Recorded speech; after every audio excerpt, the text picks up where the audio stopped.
Recording in progress.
Hello, hello, can you hear me?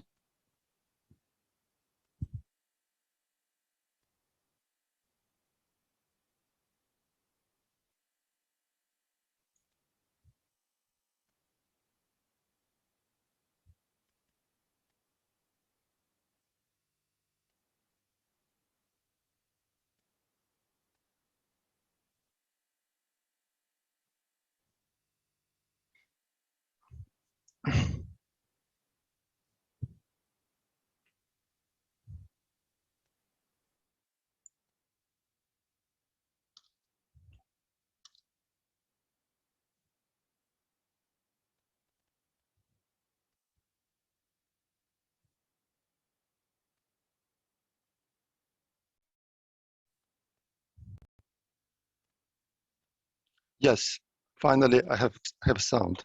Can I proceed with my presentation? Okay. Uh, Dear delegates, dear guests, my privilege to connect with you on this event. Also for me, it's a virtual participation and I'm really missing a social part big time. Anyway, I'm hopeful we can build up a good session. Again, for organizers of this event, thanks for providing this excellent opportunity for me to connect with industrial colleagues and share with industrial colleagues our experiences, telling us how we lived the crew management process for the past 1.5 years since the COVID pandemic started. So for us, it was quite sudden, to a certain extent unexpected. We had a bit of exposure with restricted crew movements from our Chinese pool as of February 2020, but for majority of our sea staff, crew changes have been unrestricted all the way until 15th of March. As of that date, most of countries, middle of March, closed their borders for international arrivals and new era in crewing began. So next slide, please. Can you flip next slide for me? Yeah, thank you. So middle of March, we had no choice but stopping the crew change process.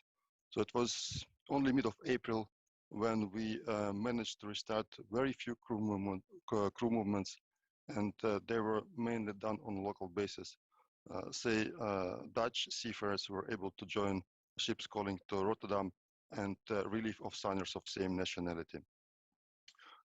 We also at that point decided to try every opportunity that comes available for deviating ships to countries where the nationals of that country can be exchanged. We've done a lot of deviations to Russia, we've done a lot of deviations to Philippines, and relieved number of people from those ships, although it was of course at a huge commercial cost.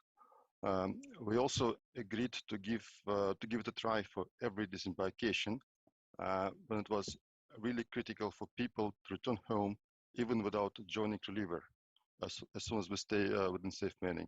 So one of the first experiments we did was disembarkation of Ukrainian seafarer early April last year from the ship in Rotterdam and driving him to Brussels airport, as there were no flights operating from Schiphol airport in Amsterdam. So the border even between Belgium and Netherlands was closed, and we had to apply a special cross-border permit to authorities in both countries, citing the case was of strong humanitarian reason. So it went well at the end. The off-signer was able to return home for dealing with family emergency. And at this point, I want really to compliment authorities in Netherlands, as they were the most supportive for crew changes since the early April of last year. So it was really authorities in Netherlands who recognized the seafarers as the key workers at that time, all the way back April last year, and they pushed to EU for sharing this recognition across the bloc. Can you change the block? Of course, these few isolated crew changes couldn't solve all the requirement for global pools. So having uncertainty how we can resolve the crew change crisis, we really shifted our focus on getting closer communication lines with all our crew on board ships and at home. Our IT team was able to roll out quickly a video communication solutions to the entire fleet and stepped up our connectivity with our ships. So as a management team, we introduced regular calls with our crew. We knew how people suffered from uncertainty with the whole crew change situation and provided them a continuous updates. Another simple tool we introduced at that point, and with the aim to connect with each and everyone on board, was the hello. Okay, I'm talking about the other tool which we introduced at that point with the aim to connect with each and everyone on board, was the online open platform called Slido. There we set a weekly Q&A forums and meticulously kept responding all questions from all our seafarers. At that point, even seeing these questions, we could really gauge and trend moves of people on specific ships and support them better with a focused psychological counseling. On the brighter side of things, we have seen the best leadership examples from our captains who are so supportive in keeping the best level of crew welfare. Will be an extra attention to people around running on board sessions for the resilience training, so arranging all kinds of social events on board. And important support for the crew welfare was made by our procurement team, as they offered our seafarers an option to buy goods online and send them to the company warehouse for distribution to ships. At that time, even until now, this is highly valued by our seafarers because they're stranded on board ships for long months. So next block, please. For my team, for sea personnel team at Stolt Tankers, we were extremely busy building up networks with the various industry forums. As from one hand, we needed information and we needed experience from the industry players. So what is possible for crew changes? And from other hand, we wanted to influence decision makers for opening the borders and resuming the process of crew change. So the other alliance which really helped us solving the crew change crisis was a commercial agreement we made with the KLM, so the Dutch aviation national carrier. Once they were able to obtain landing permits in Manila, Philippines, we could buy a blocks of 80 seats in the plane. So that was the May of last year when we started flying Filipino seafarers out of US, out of different countries in Europe to Schiphol Airport in Amsterdam, and group them and place them to the KLM flights to Manila. So it was quite a risky undertaking at times. So not all people were able to make it to Schiphol Airport, and at times we were losing on the prepaid seats. But still, that route we were able to execute many crew changes for Filipino nationals during the last year summer period. So overall, at my evaluation, by end of spring last year, situation with travel options in most of our pools somewhat normalized. Not same as before COVID, but became more predictable. And only Asian pools and the Filipino seafarers for us in particular, so they were under the most pressure since the local travel restrictions in Philippines. So they had at that time enhanced community quarantine, and so they weren't allowed for local travels. So seafarers from the provinces couldn't make it to Manila for dispatches. So our next strategy was an enhanced recruitment process that allow us to hire many ratings from Ukraine, from Latvia, from Russia, so we could sign off overdue Filipino ratings. So along with easing in travel options, diversity of our pools was the next pillar that helped us solving the crew change crisis. So next block, please. In the meantime, key worker designation was accepted by more and more countries, and they conditionally opened up for the crew changes. So as of July, we could exchange our crews in Europe, we could exchange our crew in US, Panama, Suez, Middle East, Singapore, and Japan. And since the restart of the crew change process, we were very concerned with protecting people on board against the COVID infection. we introduced a term what we called safe bubble for the shipboard environment and limited all non-essential physical interactions with people outside the ship. So we even reached agreement with some terminals for executing so-called contactless operations. So no office people, no surveyors, no inspectors would come on board, and all documents are handled over the email. But the crew changes are essentials, and it was always a risk of contracting the infection from one signer. So because of active participation in industry forums, we helped to shape IMO crew change protocol and reduce the risk of importing the COVID infection along with the crew change. So before the Delta variant, we didn't face any COVID infections in our fleet caused by the crew change. So next block, please. Since the vaccines against the COVID start to arrive in different countries, so that was obviously our next focus, how we can provide vaccination option for all our seafarers. As of the spring this year, we were able to build a vaccination program in US Houston. We have a fleet management team located in Houston, and our local office there was really instrumental in securing a stock of Johnson & Johnson vaccine. We have contracted medical team to visit our ships in the area and vaccinate all willing seafarers. We have seen a great inclination from our crews to undertake the vaccination, as we did a lot of encouragement explaining the importance of protecting our people at the workplace. There was a June when Dutch government also opened a vaccination campaign for Dutch flagged and Dutch managed ships, and we joined this program with our ships calling Dutch ports. Later in July, the port of Antwerp also opened for the vaccination. So currently we have 3 hubs for vaccinating our sea personnel, and the number of vaccinated crew is continuously increasing. Now we even allowed number of ships resuming shore leaves once the entire crew on board are vaccinated, with 2 weeks behind.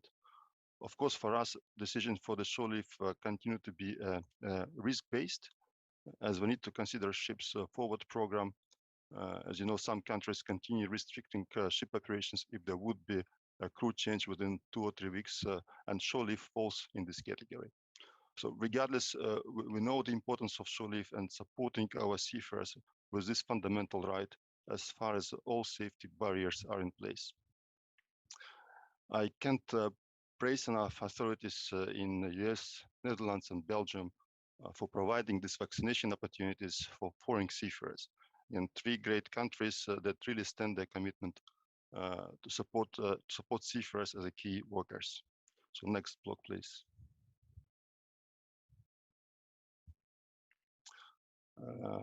Let us talk about situation with crew changes in Asia. Contrary to the earlier praise for the countries that are supporting key workers, most of countries in Asia, for me, simply deserve blaming. And I don't want to criticize Asian countries for restricting movements of seafarers. I know they have hands full with uncontrolled spread of COVID infections amongst local populations, and they're trying to protect their national interests in the first place. I shame Asian countries that they act in some cases, in some instances, against fundamental rights of seafarers for receiving medical support.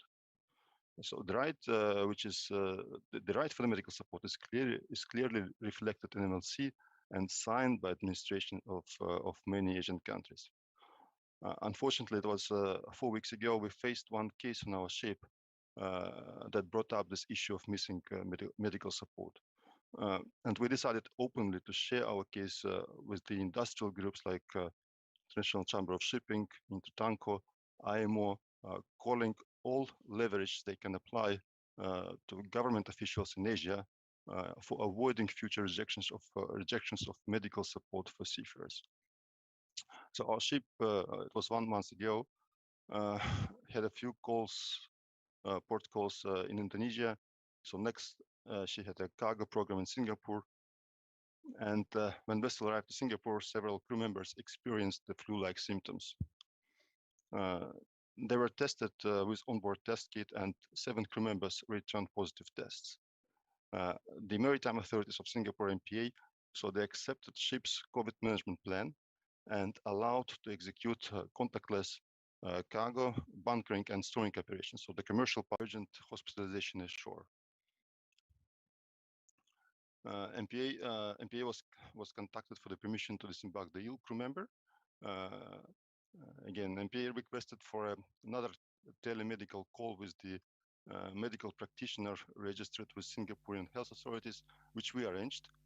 And based on this call, the sick man was disembarked and safely placed to the hospital. In the meantime, ship progressed with her scheduled operation in Singapore, and other crew members continue suffering from the elevated body temperatures and some other side medical effects.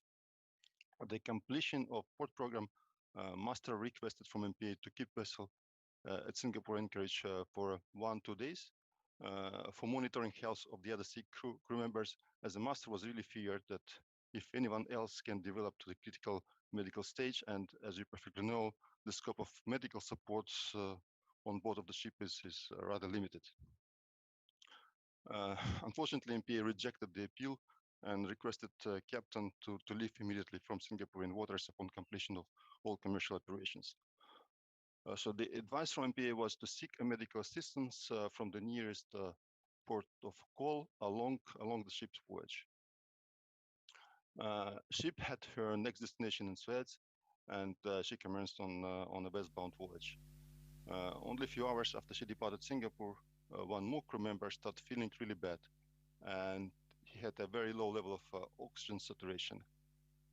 At the time was vessel passing the Malaysia, so vessel dropped the anchor in port of Kelang, Malaysia, and requested for medical disembarkation. So this request was instantly rejected by the authorities, citing that local hospitals are full. Master called the local Maritime Rescue Coordination Center with requests for saving life at sea, and that call was also rejected. So this time, MRCC said that responsibility for the case falls with authorities of Port Kelang.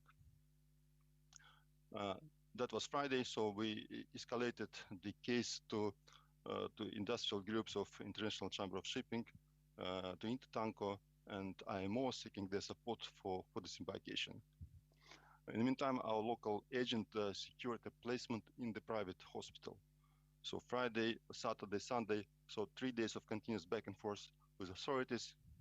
So under the industrial pressure from Intertanko and IMO, so the maritime and immigration authorities of Port Kelang, so they agreed to disembark our crew and place him to the private hospital. However, the local Ministry of Health rejected this hospitalization, and everything stopped. At this moment, we already requested urgent hospitalization from all countries in the region. So we asked Indonesia, we asked Thailand, we asked Myanmar, and back to Singapore. So all these countries sent us rejections for medical help. The medical condition of this ill man continued to decline, and he was at that time on a continuous oxygen therapy with very low level of saturation. So situation was quite desperate. We extended the search area for the country that can help. And in the entire region of Southeast Asia, only country is India, who acted responsibly and accepted hospitalization of this critically sick crew member.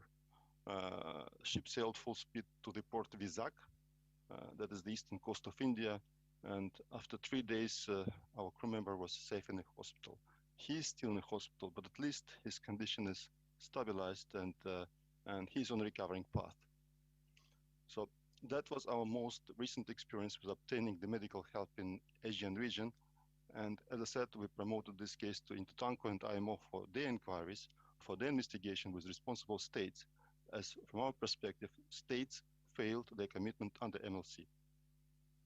Out of all region, India is the only country stood for saving life at sea. So next block, please.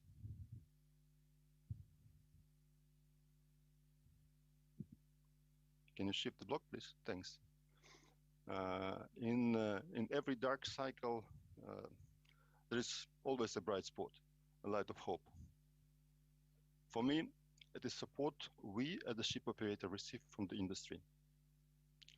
I would like to call few institutions and a few people who helped us in that medical case, what I just described earlier, but also in the other difficult situations with the crew management. Intertanko and its Marine Director Philip Pelcher, Intertanko Asian Regional Manager Elfie and Harun, so they both stood our case. So they were available around the clock, around time zones, and push all buttons, helping to deal with authorities. So they really gave us a great support. Next portion of naming and celebrating is for International Shipping of Chamber and its leader, Guy Plattern. So the ICS supported the shipping companies since very beginning of the crew change crisis. So they built a crew change task force. They pulled all national shipping chambers to influence their governments to reopen crew changes. So they did a lot of coordination with IATA for restarting flights. So really a lot of heavy weighting was done by Guy and his team. To finish off my short speech, we are hopeful that the industry will continue pulling together, promoting and protecting the interest of a seafarer who is central for world economy. As a company alone, no matter how much resources we are going to spend in supporting crew changes, we would fail. So the heroes at sea, they really need support from all industry stakeholders, and now more than ever. Okay, thank you for giving me opportunity to address the speech, and I'm open for questions you might have. Thank you very much, Igor. Any questions, any comments on Igor's presentation?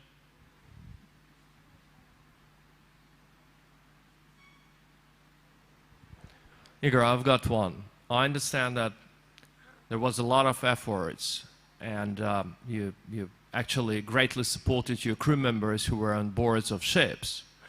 But what was done for your office staff, for your office personnel? Because I understand that during the pandemic times and at the time of the crisis, we can openly say it was crisis, the crew personnel works under huge stress.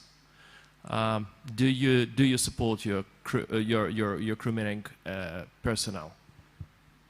Absolutely, and it's a very fair comment and fair question, to be honest with you. Of course, people who dealt with the crisis from the shore side of the process, they experience a lot of pressure. Let's be honest, of course, I mean, they have to leave all of these emotions. Every delayed seafarer, I mean, wanted a question, wanted to answer on their questions, and indeed our teams have been super stressed. Again, we increased number of people in the team, so we knew, because actually the process became so complicated. I mean, take the crew change in Singapore.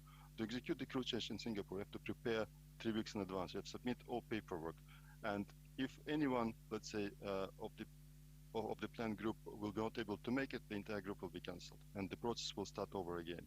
So it's a really huge pressure, what is actually built on the short teams. We try to provide actually our managing agencies with more support in terms of resources, in terms of communication.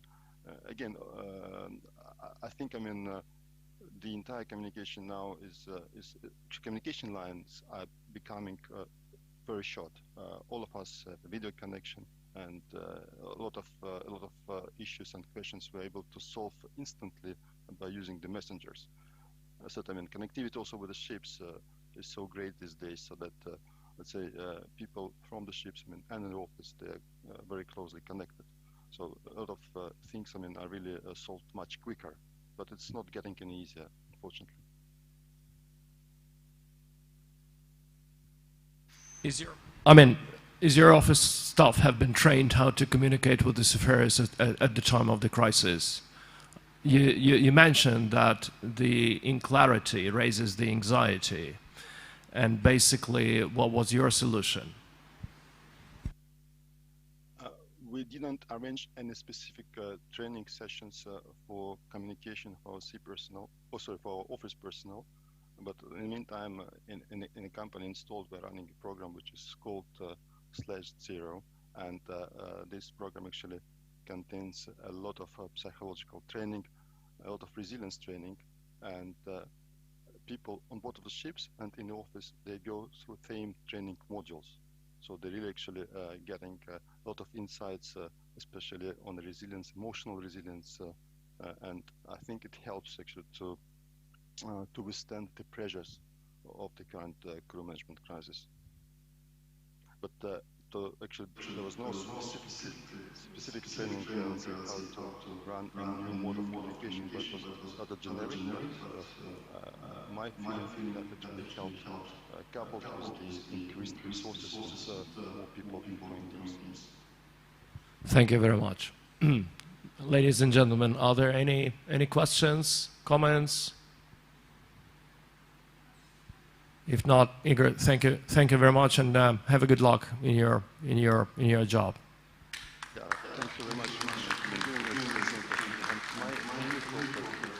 Every one of you will take this message along home, speak with your colleagues, speak with your families, with your industrial connections, and promote the need of the heroes at sea, because they are suffering big time. I would like the industry to consolidate, and I would like actually decision makers to hear the people at sea need attention. Thank you. Okay, ladies and gentlemen, let's move on. And another speaker for today's session's morning session is my colleague Charles Watkins from Mental Health Support Solutions. He came from Germany, from Hamburg. Charles was graduated from Princeton Academy. He's clinical psychologist, and he did a lot of researches and also gives practical support. He organized quite big company, and now we've been developing it, and we're having more and more people on board who support seafarers and maritime industry people at the time of crisis. And yeah, everything we do, it is aimed for seafarer support and also for industry people. Charles, you're welcome. Thank you very much, Alex, for those kind words. Yes, my colleague Alex, representative of MHSS Eastern Europe and lead coordinator of our mental health services. Yeah, should I stand up for this, Alex, or should I? Yeah, okay. All right.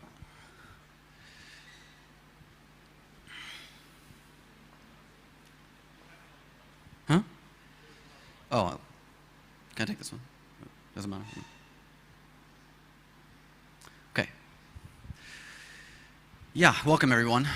I'm Charles Watkins, founder and managing director of MHSS, if you haven't heard of us. I'm also a licensed psychotherapist, clinical psychologist. Let's jump to the next slide just so you can see our services in case you haven't heard of us, so I can explain to you exactly what it is that we do. Next slide, please.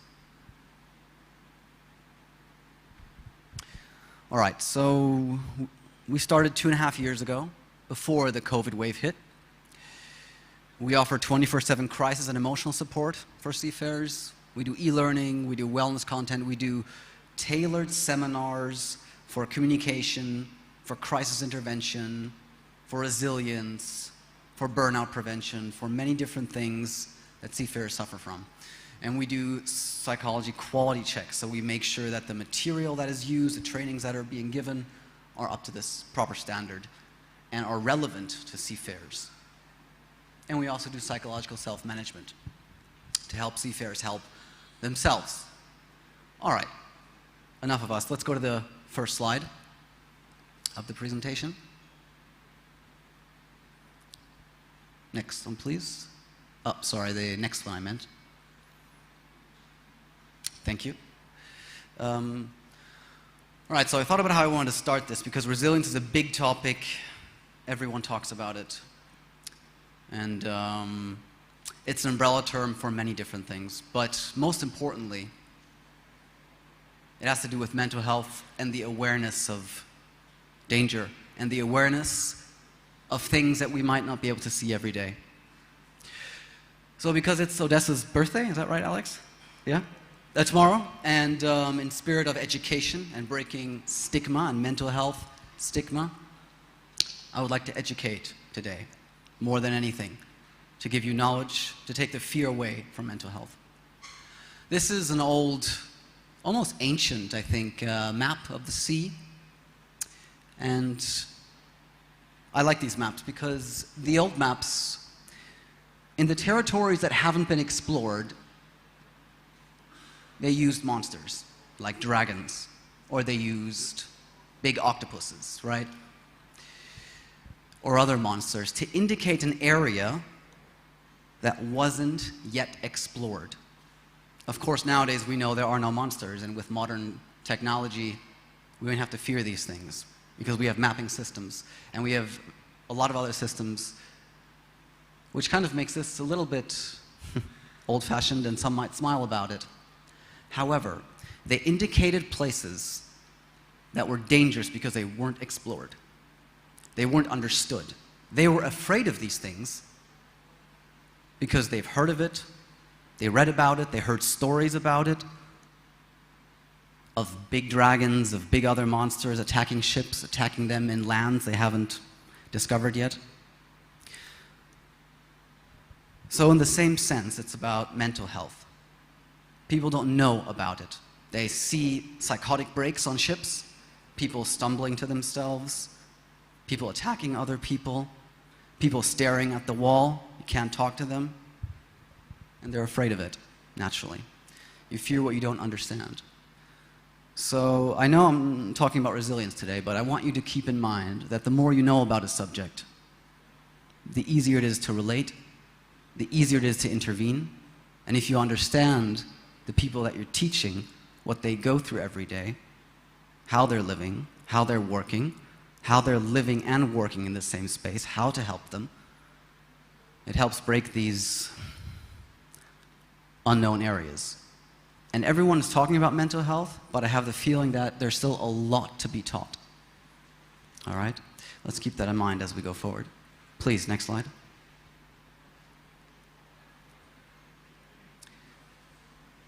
So these are the threats at sea that we saw during COVID. We saw many other things, but I'm just going to highlight some of them for you. So yes, suicide ideation, deadly incidences, of course, right? Those are part, I guess, part of the situations and tragedies that happen all the time, not just due to COVID. But specifically when it came to COVID, we saw COVID-19 outbreaks on vessels. Ships had to stay at port.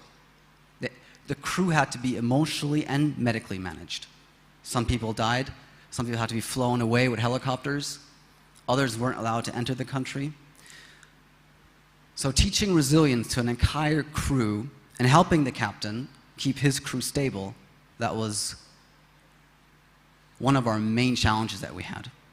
And I was very grateful that people actually reached out to us because it showed that people understood the importance that morale plays, that mental health plays in getting better. I'm not going to get too much into the neurobiology, but there are a lot of studies that show and indicate very clearly if you have a positive outlook, if you are connected to your crew, yeah, stress hormones are decreased, all right? We call them cortisol, adrenaline, I'm sure you heard of it, noradrenaline. They are decreased just by your positive way of thinking about it, just by doing the right things in order to survive and in order to get better.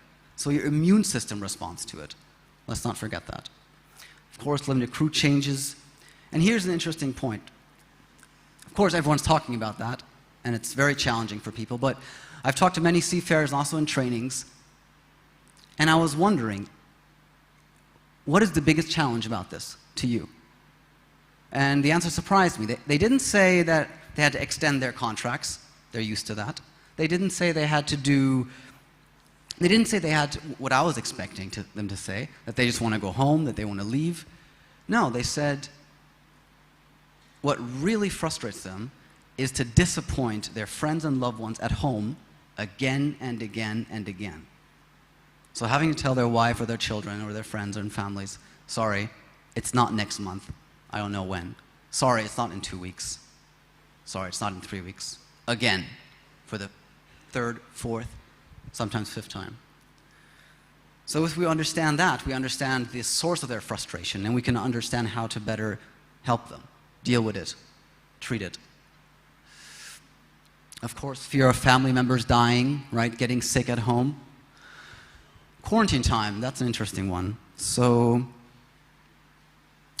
we had a lot of seafarers which families got sick, they're in the hospital, and they wanted to go home, but they had to stay in quarantine.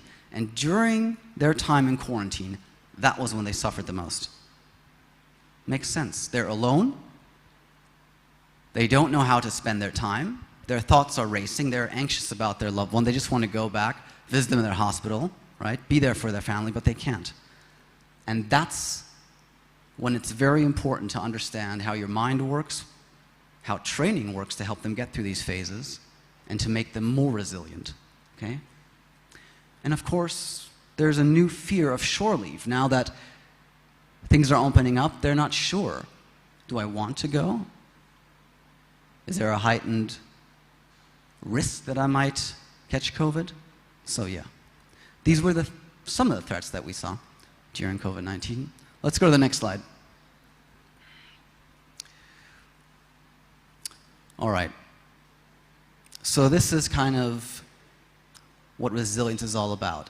And this is why training, preparation, and all of this is so crucial when it comes to understanding that how you think affects how things will affect you, okay? So the building blocks are optimism, right? How you think about it, how you think about going into a situation. Acceptance, real acceptance of the situation. What is happening? Why is it happening? But understanding that out of this, something new and great can grow. You focus on the solution, seafarers are used to that, right? And you leave the role of the victim. Instead of blaming everything around you, instead of blaming the office, the situation, support authorities, you leave that role and it empowers you to make better decisions. You build up new networks, very, very important, right? A lot of captains used our services just simply for understanding how to build up their resilience with their crew while they were in a very hard situation. And of course, plan the future, right? Of course, your plans are going to change, but plan as much as you can so you can see and inspire hope in others, okay? I could talk about this the whole day, but I just wanted to give you a brief overview of what resilience really looks like, okay? Let's go to the next slide. Okay, so just to sum it up,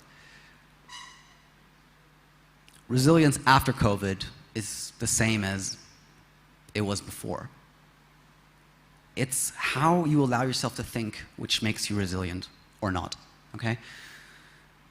We had to train a lot of office personnel from our companies because they understood that communicating to the vessel is just as important as the communication from the vessel. How do I help them understand that I'm compassionate? How do I share the fact that I too am frustrated about this, that I'm doing everything I can? How do I take frustration and change it into compassion, empathy, right? Which is extremely important when you're on a vessel and that message you get, even if it's just an email, 3 nice words, even 1 nice word can make the whole difference in receiving that message, especially because, remember, these people are stranded, they don't know when they're going to get off the vessel, so every nice word counts. All right, so communication to the vessel from your office personnel is just as important, almost more important, because they're communicating resilience, they're stabilizing the vessel by their email, by their calls, okay? You want to communicate frequently, of course, in a crisis situation.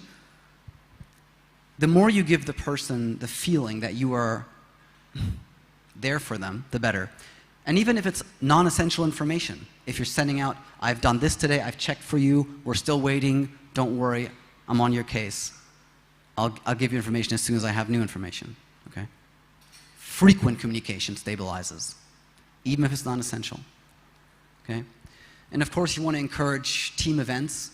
Group cohesion, there's a whole research on this, but group cohesion, talking to each other, asking for help or helping others creates an immense effect, which stabilizes, decreases stress hormones, and does just astounding stuff for your immune system and for your mental health. So just engaging with each other is important during these times.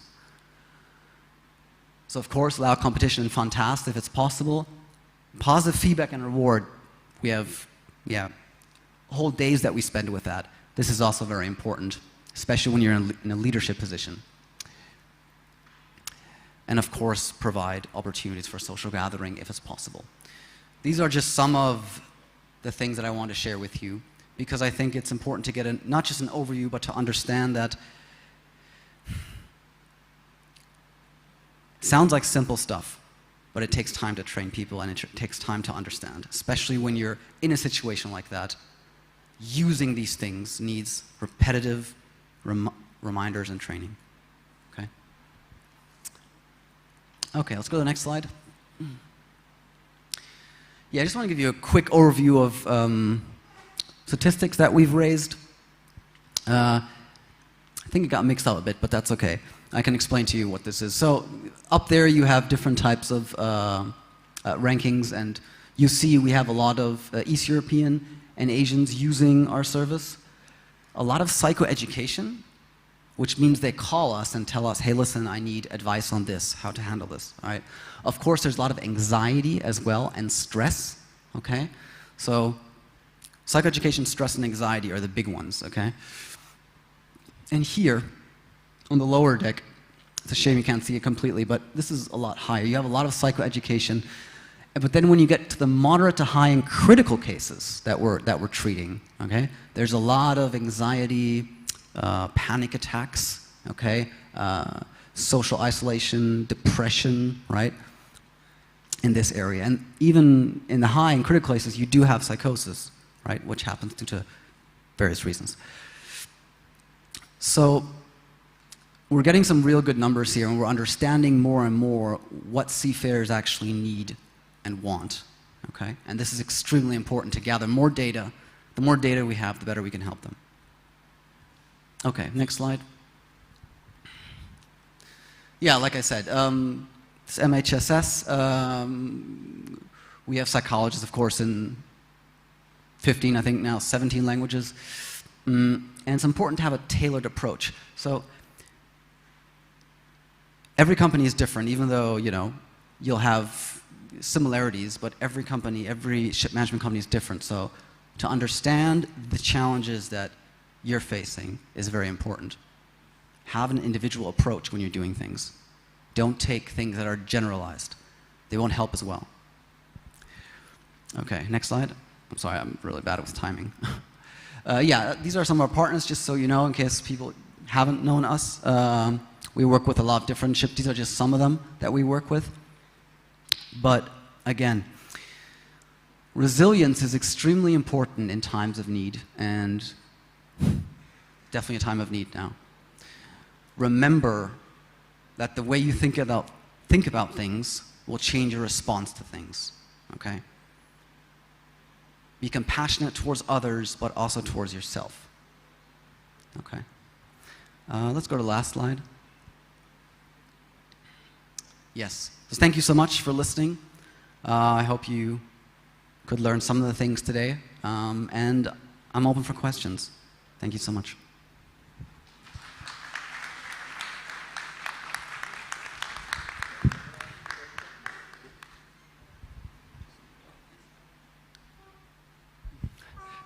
Yeah, my dear friend Charles, it was great presentation and thank you. You know, I would like to ask you that how you think we should deal in such a certain cases. In my life, I mean maritime life,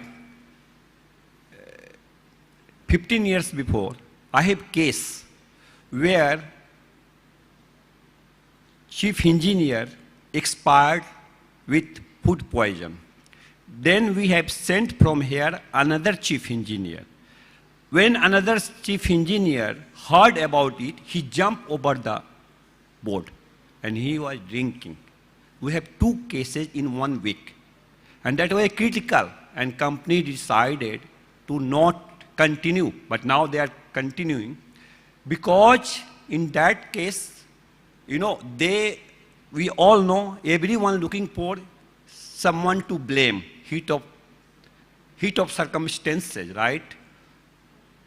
What do you think in a such case, yeah, as a professional specialist on mental health and resilience, what do you suggest how to deal such a case from part of company, as a manning company and family? Because we are, as a manning company, we are, combining two parts. One part seafarer, another part company. Our role is very critical. Situation. I have dealt this, but I was that time, younger. I have dealt how I dealt. But I would like to listen, as a specialist, what is your suggestion? Okay, that's a very good question. Just so I get you correctly, so there was an engineer and chief engineer jumped overboard?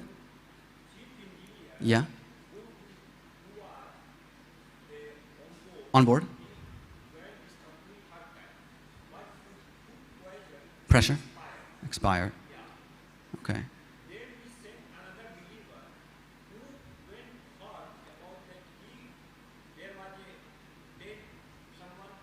Right. Oh, so there were two people, right?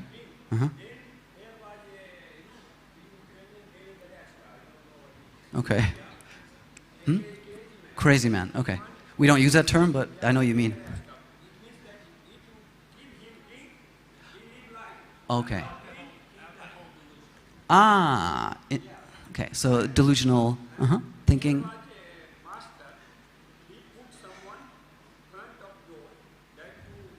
Oh, to observe him, supervise him. Oh, and he jumped out.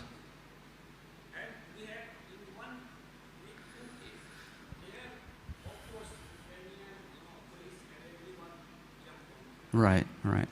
Okay. I understand. Resilient. Okay, good question.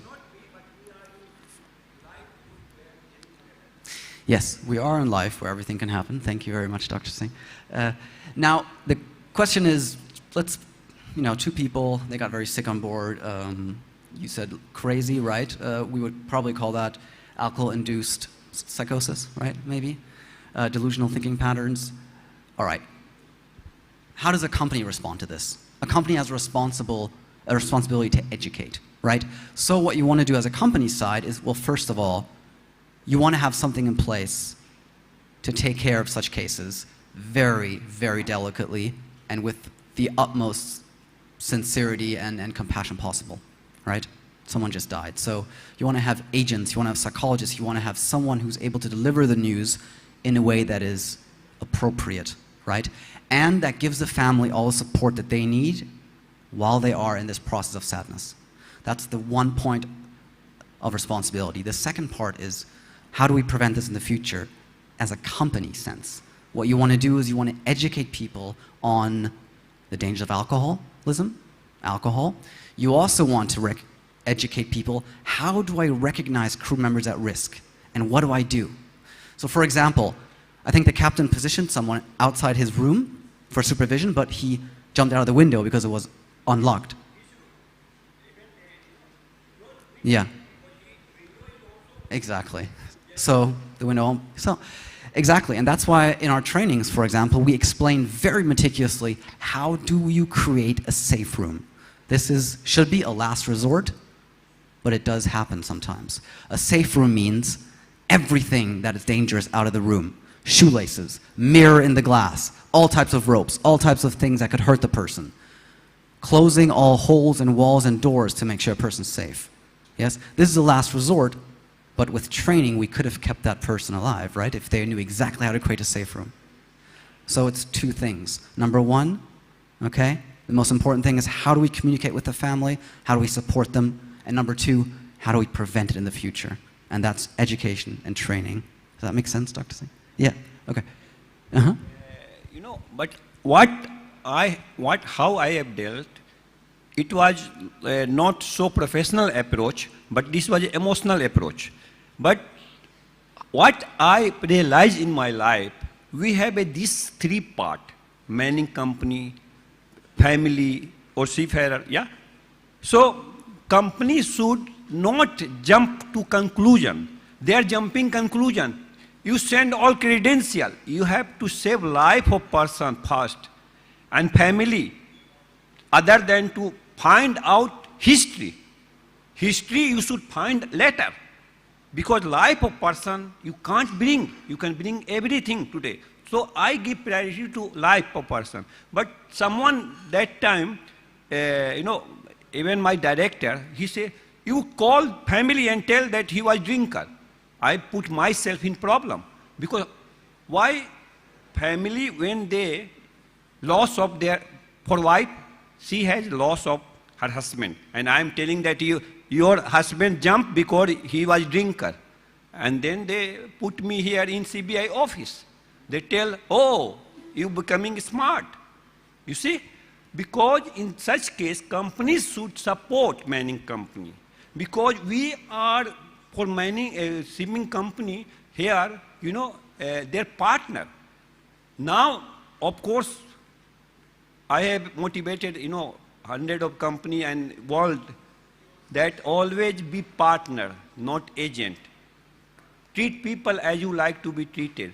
So first of all, master responsibility to not go to history, to make surveillance. Where this guy jumped, when ship was far, they started search. This is not good decision, Are you agree with me? Because they are looking for their money. But money you can make, but you can't make person, right? So more priority to people. Therefore, they've sent us hundred of messages, whom you sent, drinker, and such a guy, we will not work. You don't work. But first of all, compensate to family. No, we will not compensate because it's society. So many things. Money is so important. So therefore, my question to you, in such case, we have to give training to all. And training not that when happen, before, that when you join. Because we can, when we research or we can study case, we get conclusion. And we train ourselves how to deal with situation other than to, talk. Because everyone talking today mental health. Everyone tell that COVID, next name is mental health. But are you understanding what is a mental health? No. Because I have last year case, one cadet called me and said, Dr. Singh, I would like to suicide. I tell my dear friend, why suicide? What you don't have in your life? You have father. No, my fathers are without food. I am without job. And they put all their money for my study in India in Marine Institute. I have no any way. I tell, I am sending you money. But first of all, you appreciate what you have. You have your life beautiful. If even they have no money, I am giving you work. You work for me, with me, and I will pay. Because when he work for me, with me, and I pay, he feel pride other than obligation. So, in such a way, we have to inspire. Are you agree? Yeah? And 30 minutes give him new life. Because he was just to society, you see. So, in this way, we have to give priority to people's life other than to company and money and ship. I think everyone agree here, yeah? Our life is more important. If we appreciate others' life, others appreciate our life. So first of all, because seafarer, oh, my dear friend here, Henrik. Yeah, nice to meet you, Henrik. Yeah. So, we all leaders and everyone should give priority to people's life. And I think that you are also on the same page with me, yeah? So, let's start this training from shore, not to jump to ship, yeah? And from academy, that what is mental health and how you have to deal with situation. Thank you. Thank you very much. I think he deserves a round of applause, right? Please? Yeah, please. Very nice. Couldn't have said it better myself. There's another question. Yes, please. Charles, thanks a lot. Ashok from BIMCO. Very quick question, and somewhere along the lines of what Dr. Binay just mentioned. We talk a lot about resilience, and we talk resilience now that COVID hit most of our seafarers. But I think there is a need of such training even in normal situations, you know, even when there wasn't COVID. And a small example is these enclosed space incidents. I don't know if you heard about it, but there are these enclosed spaces on the ship. There are enough regulations, there are enough recommendations, there are procedures, everything is in place, but still people go in and there's a lack of oxygen there and people die. And then another person just enters without any safety gear just to save him. And that's, to me, I think that's where you need certain type of training, mental training, to help them make the right decision in those circumstances. That's just an example, but there are many other cases. So what's your thoughts on that? Thanks a lot. Yes, thank you very much. That's a very important question. We do certain type of crisis response training just due to those situations that you just mentioned, like enclosed spaces and not using your proper gear. It has to do with resilience, obviously, but it also has to do with being able to take a step back, to think about the situation before you act, right?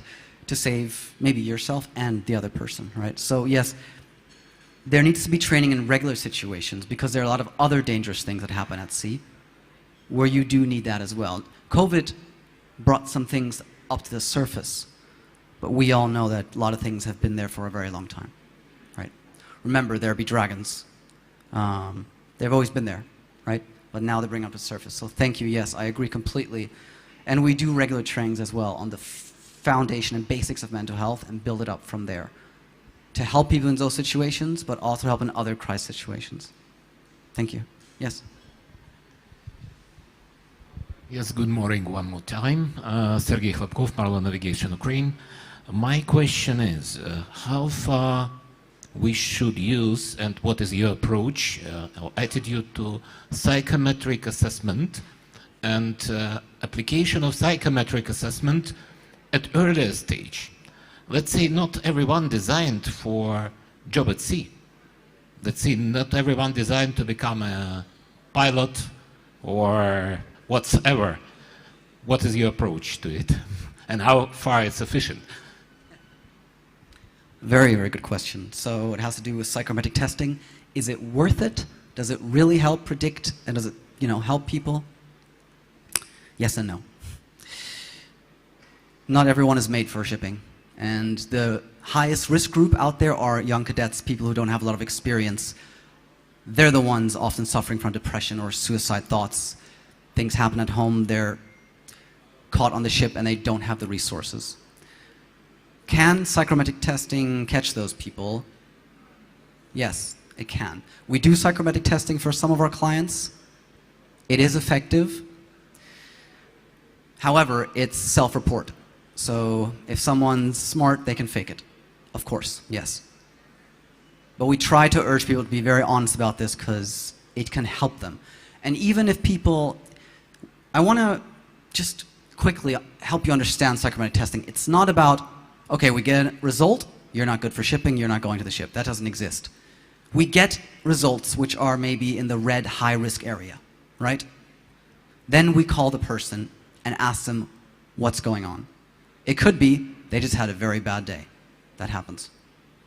But it also could be something else. And then we have actually helped people not go on board that had to deal with other things in their life. And then 6 weeks later, they were fine and they left and they felt a lot better. So yes and no. It is effective, but they have to be honest about it. Thank you. Yes? Charles, can I ask a question? Yeah, okay. Okay, Igor asking question. Yeah. Thank you. Charles. Thank you. Yes, go ahead, Igor. No, in hindsight, I can see that one particular part of resilience training which we run in our ships in the office was the most helpful to manage the crisis with the uncertainty of crew changes, and that was the emotional resilience training, or what we call gratitude training. I think, over a period of time, the company, as a team, we became very strong in supporting and acknowledging the success in people. Maybe from the scientific side of things, can you explain gratitude really helps people to overcome stress? I'm sorry, can you repeat that? Stress with resilience? Can you repeat your question? If gratitude helps people to overcome emotional stress. Gratitude. Yes, gratitude. Yes, that's a very good question. Yeah, that's what we call a gratitude techniques. So, correct, Alex. Yes. Not as a single point of contact, but with other tools combined, yes. Gratitude is a very strong force, all right? Gratitude has to do with not just feeling good, not just being happy, but understanding that we have a lot to be thankful for. And we have a lot of things that are positive in a day that we might not focus on. And to acknowledge these things, to say them out loud, reduces stress. Yes, absolutely, because you're teaching your brain to think in a different way. You're not thinking about the 4 things that you didn't do that day or that went wrong, but you're thinking about the great things that you have achieved. And you're grateful for the even simple things, right? It doesn't even have to be big things. So yes, the short answer is yes, very much so. And these techniques are included, of course, in most of the trainings that we consider effective. Thank you. Thank you. Thanks for proving my guess, and I think just advice for the industry just use gratitude as one of the tools to cope with the stress connected with COVID and to change crisis situations. Yeah, just to finish, the gratitude is important thing, and of course when we support mentally and tell something good things to our crew, that's important nowadays. Not nowadays, all the times. But the second thought on the psychometric, to finish just on it, we apply psychometric assessment on 2 levels. When we hire cadets and when we promote from operational to management level. And actually, our belief and our observation, it works. It works, as you told, on a certain margins, of course. It shows the traits. It shows the traits, how far person tends to risk, how far they substitute by the risk a bit of a thinking. So it's a balance between time and preciseness of task taking or task decision making. Okay, but another thing, if we select the cadets with a certain traits first, then it's very important to give all their career way, starting from the very beginning, this training on the mental support to their crew. As a cadets, we train future commanders. Commanders on a different level, operational level, management level, but the commander role is to motivate the crew, to make their crew working as a team, and to make them work as a team, or to make their hippie team in any times, in any conditions. It is very important to have a proper training and understanding what is going on inside the team. So that should be in the curriculums of any maritime school, and I think so. Thank you. Thank you very much, Sergey. Thank you very much. Charles, we're running out of the time. Yes. Yeah. Go ahead, Alex. Thank you for the presentation, and yeah, we can continue our talks during the coffee break. Thank you so much, everyone. Have a wonderful day. Stay positive.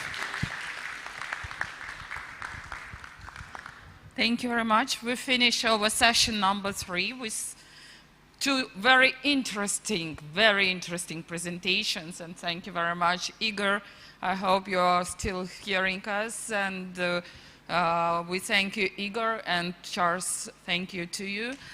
So now we will have a short coffee break, and at 10:30 we will start with the new session number 4, Crewing and Standards of Maritime Education and Training. Thank you very much. See you later.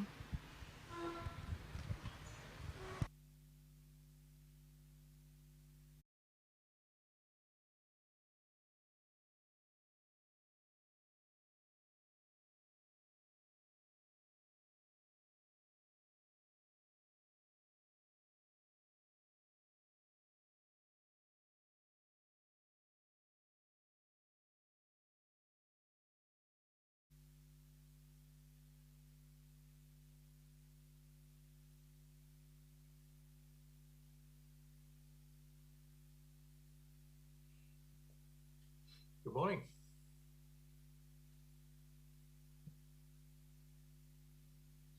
Good morning. Good morning.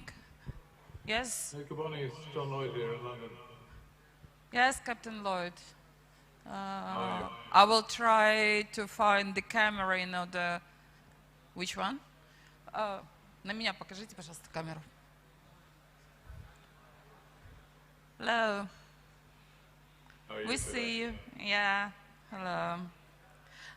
So we will have. We have.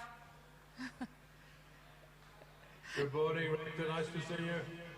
Nice to see you also. So we will check your presentation, and we will. I will announce at 10:30. We will announce the new session number 4, and the first presentation will be by Henrik Janssen, and then the second will be yours. Okay.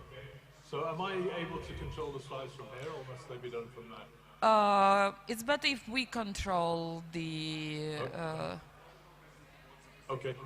Or maybe you can try to start your presentation. We will check how it will be. Okay, let's try that and see how we go. Let's try.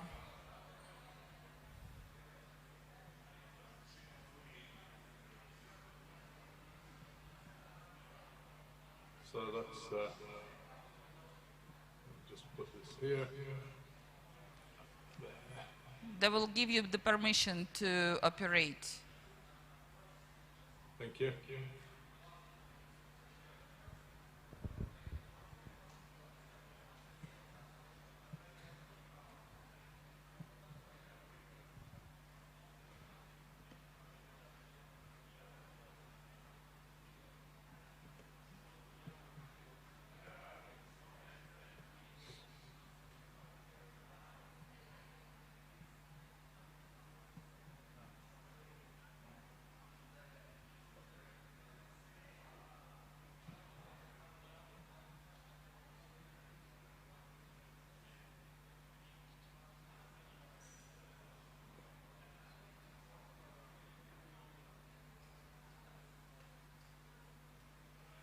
You see anything? Yes, we see. See my slide now? So we will see the presentation. We see it.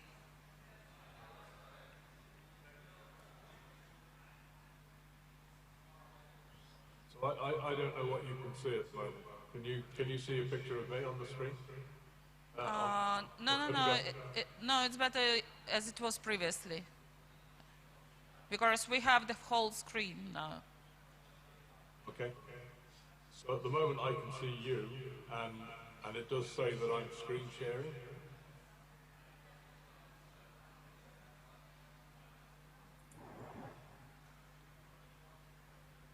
Good morning from Greece. This is Stella Thanasakis. I'm calling from Blue Planet Shipping. Mr. John Lloyd, we can see your screen right away. Okay. Is that can help you? Thank you. You're very welcome, sir. John, also for me, I mean, I can see your screen and I can hear you as well. Okay. Thank you very much. Well, it sounds like we're good to go with. So you should see a title slide there. Is that correct? And that's correct. It's called National Forum of Seafarers Education, Training and Crewing. Well, I don't want you to get too excited. We're going to have a cup of coffee before it starts. Actually, we were not participating in the present full. So we are participating through internet. So we cannot go for coffee. So we can wait for you. Okay. Unfortunately. But at least, I mean, the coffee machine should be somewhere close by. So yeah. It's not the time actually. So listen, I will stop sharing because somebody else is presenting before me, and then when it comes time for my presentation, then I will share from here and deliver my presentation. Okay. So we have your presentation. You can operate with it. It's okay. Fantastic. Good. Well, I will see you in 15 minutes because I shall Yep. warm up my Yep. own coffee cup and see you shortly Okay. at the start of the session. Yes. See you later. Thanks for the feedback. See you.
So again, good morning, ladies and gentlemen.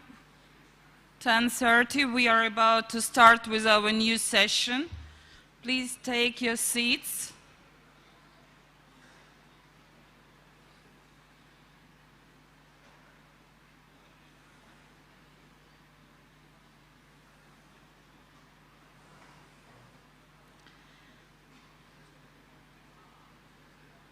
So, we start with the new session number 4, Crewing and Standards of Maritime Education and Training. I will moderate this session. My name is Marina Chesnakova and I'm a head of International Cooperation Department of National University Odessa Maritime Academy.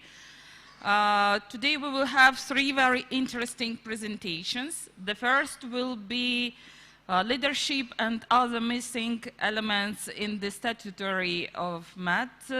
I kindly ask Henrik Janssen to join me at the table.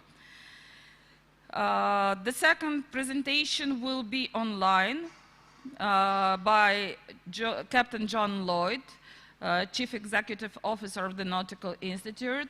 So the presentation will be how to inspire Generation Z to join the maritime sector. And the third will be the presentation by Binay Kumar Singh, Present Challenges in Crewing Post-COVID-19 and Its Solutions. So,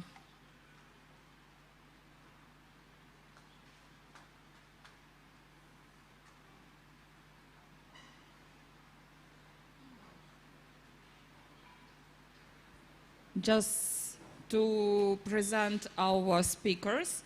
The first is Henrik Janssen. He is the founder and chief executive officer of Danica Crewing Specialists, which provides quality crew to a wide range of vessels for its networks of offices throughout Eastern Europe. Under his leadership, Danica has excelled in selecting and training competent crew to meet the specific needs of its discerning clients around the globe, placing a great deal of importance on selecting and screening as well, developing leadership skills among its senior officers. Henrik founded Danica in 2012 and has developed and grown the company to become a recognized crew provider specializing in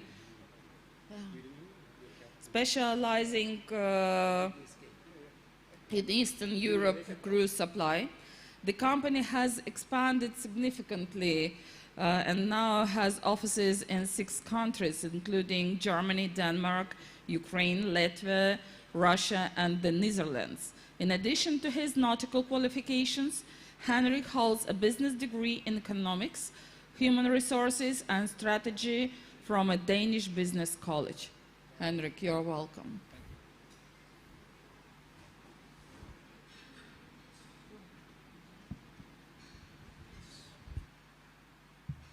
It's working, huh? Good morning. Let me just try to get this. I think I take it here.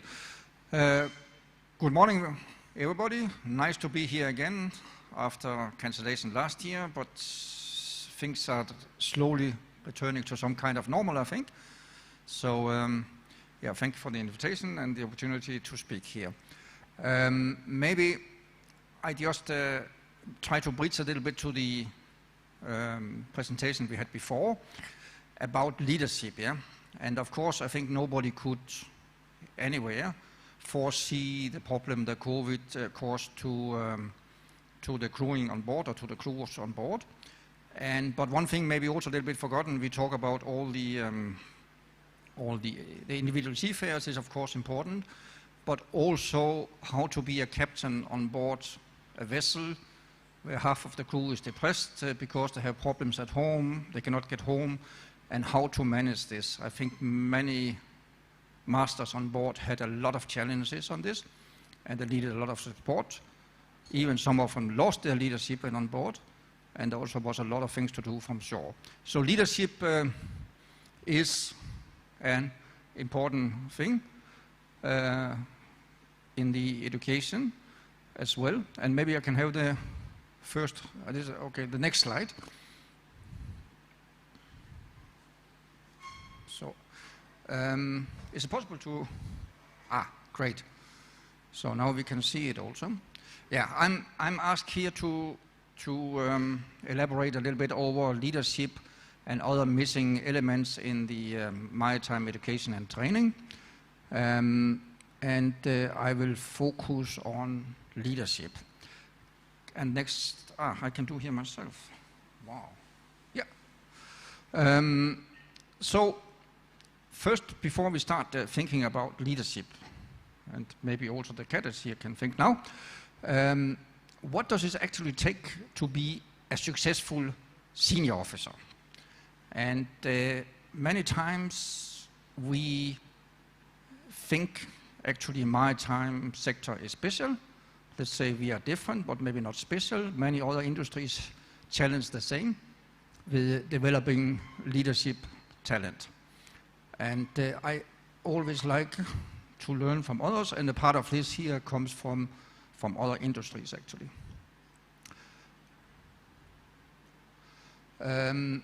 All of us, come back to the basics here. Yeah, great.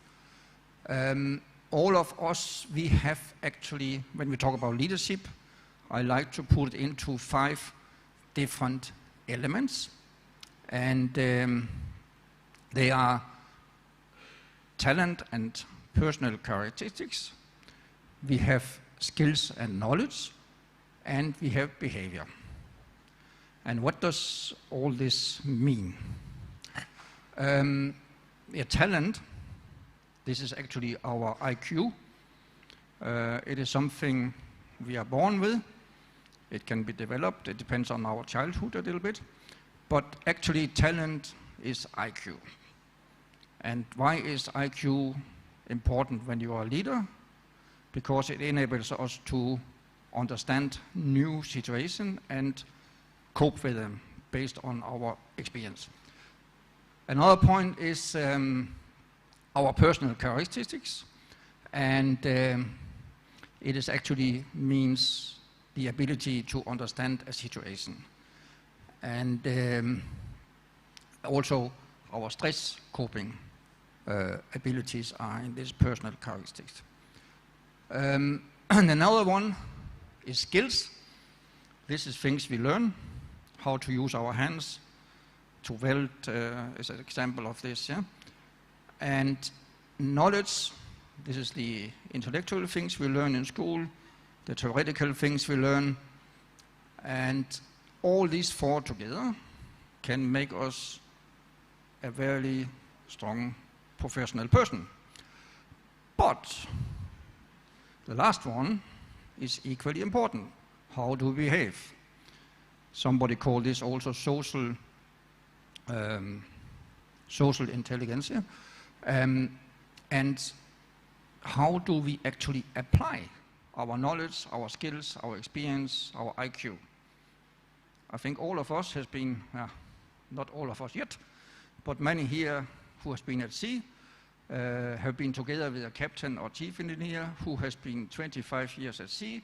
He knows everything, but he behaved like an idiot. And all his good knowledge and experience, who could be transmitted to younger people on board or to be used to manage the ship properly, was lost because of behavior, bad behavior. So behavior is also a thing, that how we apply all our good knowledge, experience, IQ, and personality. And these 2 are black, because unfortunately they are very difficult to change. It's at least not something a normal company can do. It's something, I think the personal characteristics is something we are born with and be changed until we are 4 or 5 years old. But the other things here, the competencies, they are something we can work with. And why is leadership important? I think it is all statistics that when something happened on board, 80% are caused by human errors and 20% are caused by technical errors. And then, of course, the question is, what are the human errors? Yeah, because you can put everything on the human errors, because at the end, it is the human who press the wrong button, but if the button is not put in the right place, so he puts, then who is it, technical or is human? So actually, when you talk about human errors, we have something called latent errors, right? This design error. I was some years ago in another conference, and it was quite interesting. There was somebody speaking about how you designed nuclear power station control rooms. And they really have psychometric assistance inside this, how to design the screen, because different how we understand these things. And I think this is something maybe missing in our industry. It can be human errors caused by, exactly as I say here, the user interfaces are not to understand properly. I think good example of this is the famous ECDIS here. It's the most complicated instrument we have on board. No standard for this. 20 different makers, 100 different types. And another one, of course, non-motivated crew members on board, yeah? Which then is the real leadership. So to say it's 80%, I think it is a little bit too high number, but anyway. If you move on to the next one. If I try to look on regulations and so on, actually it's all about technical things, and a very small thing is only about humans. That's a little bit strange, maybe because it's all the regulators and all the ones who are sitting in the IMO committees, they are not from the crewing, they are from the ex-superintendents or technical managers or engineers. So this is a little bit, I think, surprising also here. Yep. Yeah, I was too fast. Yeah, so there's only small things in the STCW convention, of course, it's about human things. And then the industry also came up with a few things in the TSMA, the Tanker Self-Management Assessment. But apart, and okay, that's not really a regulation, but somehow it's something you have to follow if you're at least a tanker owner. And so I take the next one. And somehow the industry, long time back, realized we needed to do something. But if you look at this, and we implemented the ISM code, yeah, to help management and leadership and how we control the ship. I think this was done in 1998 or 2002 or something. This was not really working, so we came with the risk management approach in about 2010, I think. And again, the safety manuals, there's few things about human resources, and the things about human resources in the manuals are about crew changes and how we pay the salaries and so on, but really not about leadership.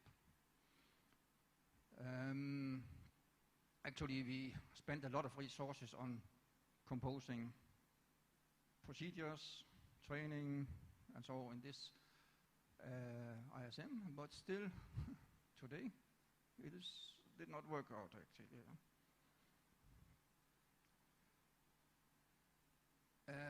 Yeah. And I said, I saw when this risk management came into around 2010 or before this, I thought this was a really good idea. It will cover what was not covered in the ISM procedures, and it cost a lot of new procedures again, a lot of new training, risk assessments, reporting, training, and audits again.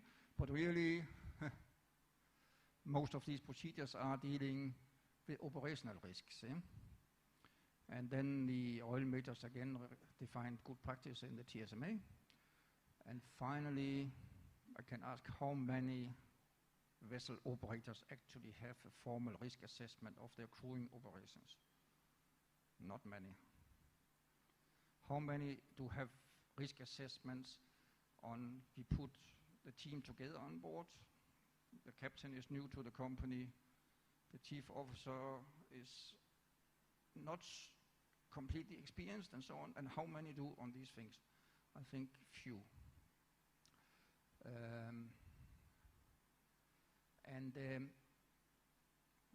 Okay, now we cannot see the first up, but I want to say here about about the leadership training in the maritime industry. And going back, we have the bridge stream management courses. Actually, it goes back to the 1990s, and it was initiated by Scandinavian and Dutch maritime authorities, and the SAS Flight Academy in Stockholm. SAS is an airline, and at that time there came up ideas to somehow the maritime industry understood, or the authorities understood, and some shipping companies understood that some accidents at sea were caused by disorganization of the bridge team, and they looked at the airline industry who had, let's say, the things in places at that time already, and the SAS Flight Academy developed a bridge resource management training course, actually based on the airlines industry's standards. Sorry for the interfere, but sorry for the interfere. We cannot hear you, sir. Mr. Janssen, it might be the problem. We cannot hear you at all. Thank you. But you can hear me. Here you can hear me. I can hear you. No, it's no better. So this is a technical issue. Huh?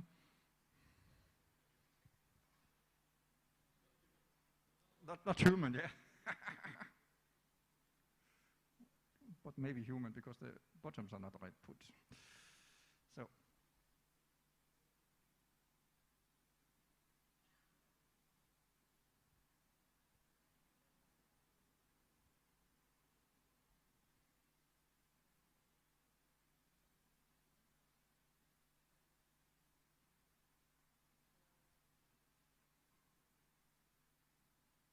Are we 1, 2, 3?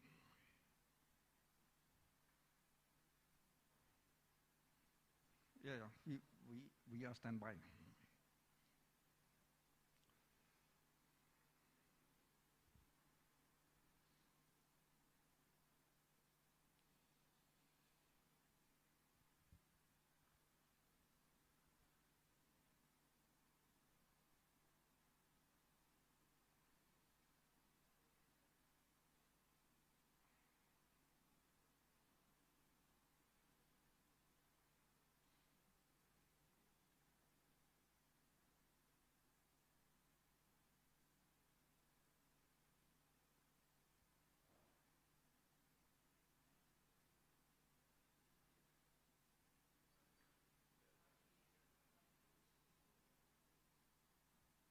Stella, do you hear us? Now it's okay, perfect. Thank you so much. Thank you. Okay, that's good. So we can get the presentation back again.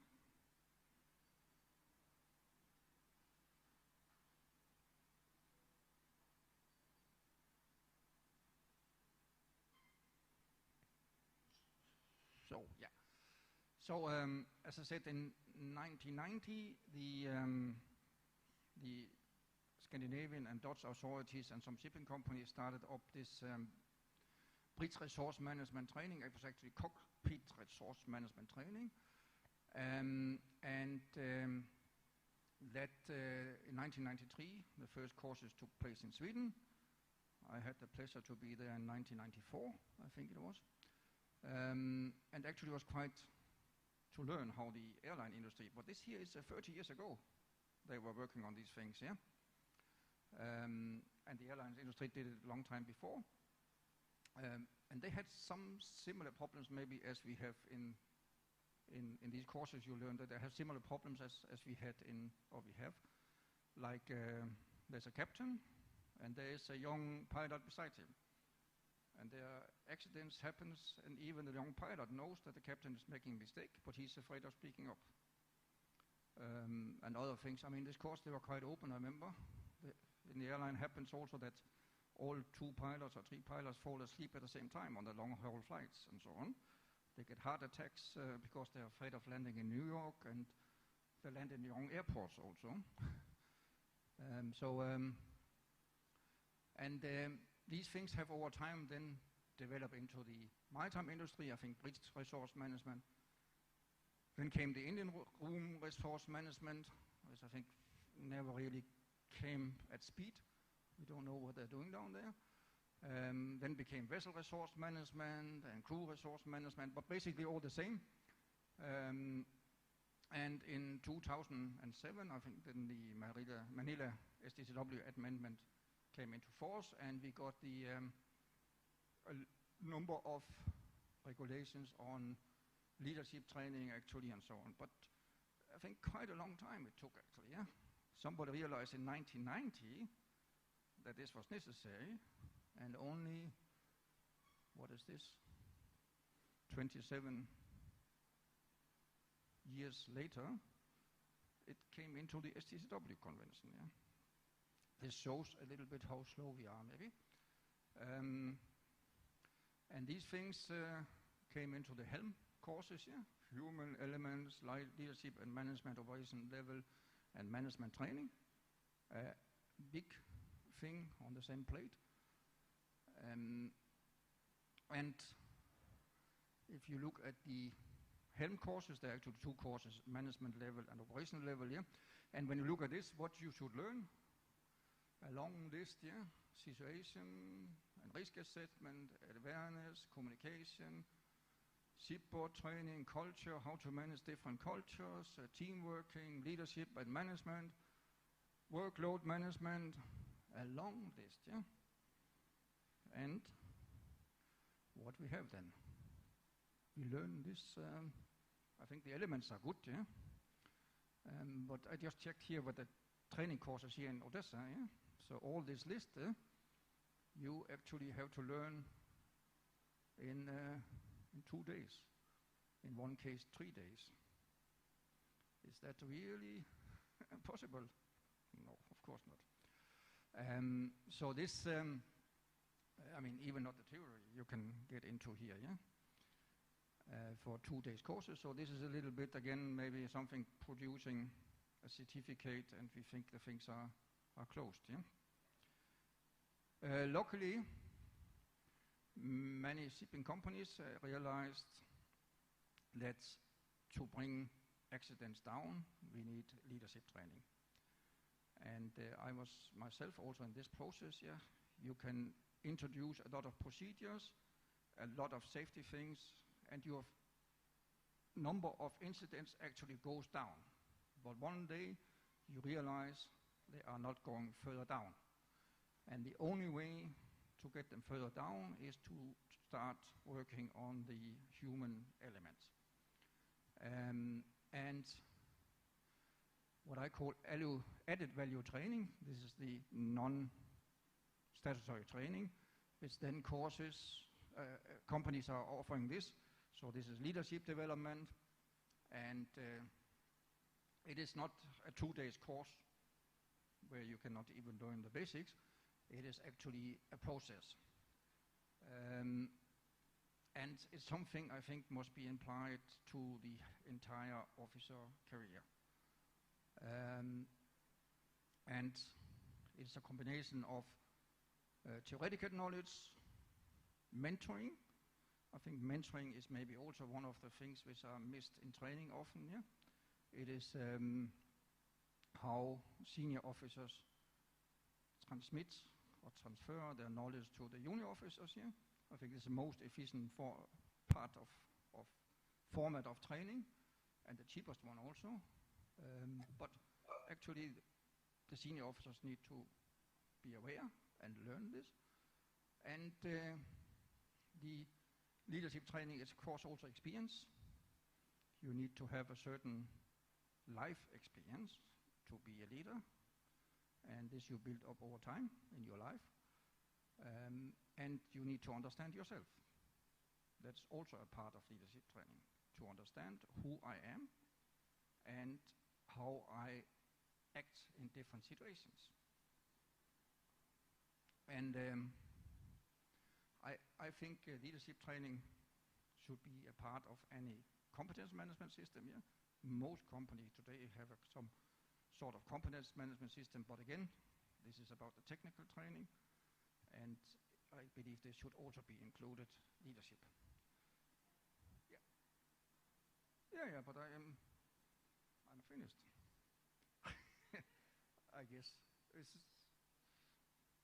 it. No, something happened, but there was one more slide, I think.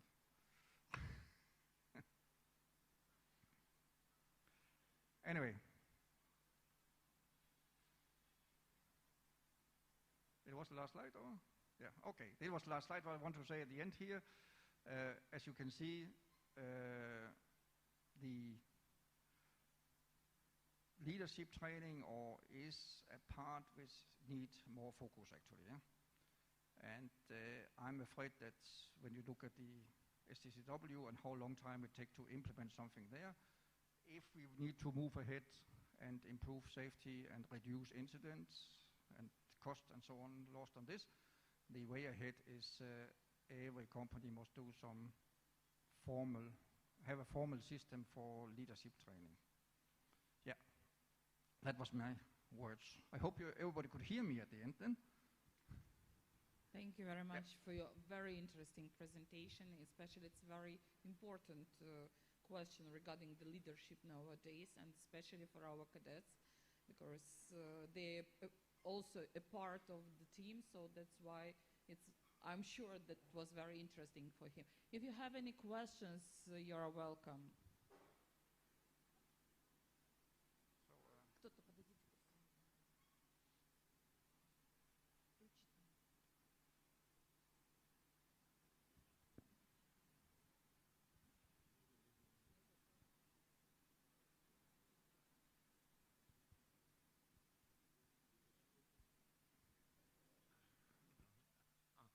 Okay, so thank you very much for your interesting presentation. Very interesting. Really, the leadership competence is very important for seafarers and also for higher education institution. No, I am sorry, I did not introduce myself. I am Vadim Zakharchenko from National University Odessa Maritime Academy, Vice Rector. And as you know, during this event, even next panel discussion, we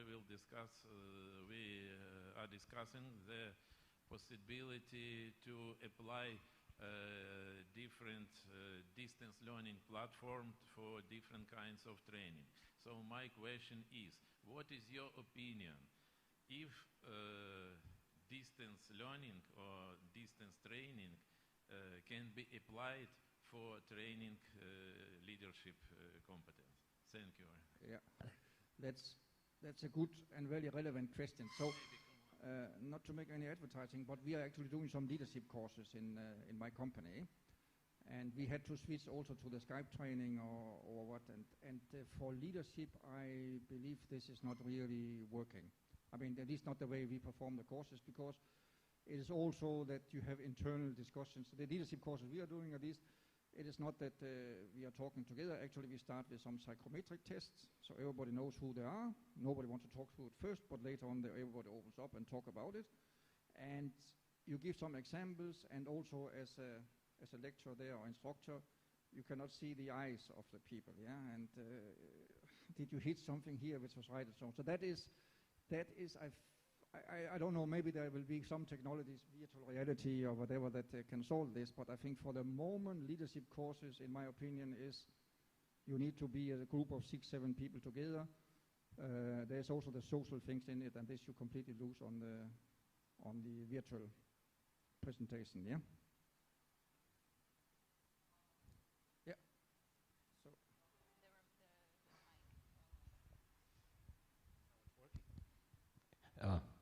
Marlin Navigation, Sergey. I want to elaborate a bit on what you've been talking. on leadership training and maritime resource management course, which was developed by Swedish Club Academy. Actually, I believe you've been referring to this course, starting from aviation industry, catastrophe, and we have positive experience of applying maritime resource management course. We roll it for 3 years for management level officers, and we were trying to measure how far this course influenced safety of our officers. And okay, it's very hard to measure the training efficiency, actually. You need the feedback, you need the same people returning on board, but actually it gave something about 20-25% less, 1/4 less of incident related to leadership and relations on board. But to tell it further, to Vadim Zakharchenko question, we gave this course, and Swedish Club Academy agreed, we gave this course to Kherson Maritime Academy. It's now part of curriculum, and the cadets are trained by adapted curriculum. And I really strongly promote and urge to start these courses as earlier as possible for our cadets. Again and again, I'm speaking on the same subject because we are here on training and education, and later on employment.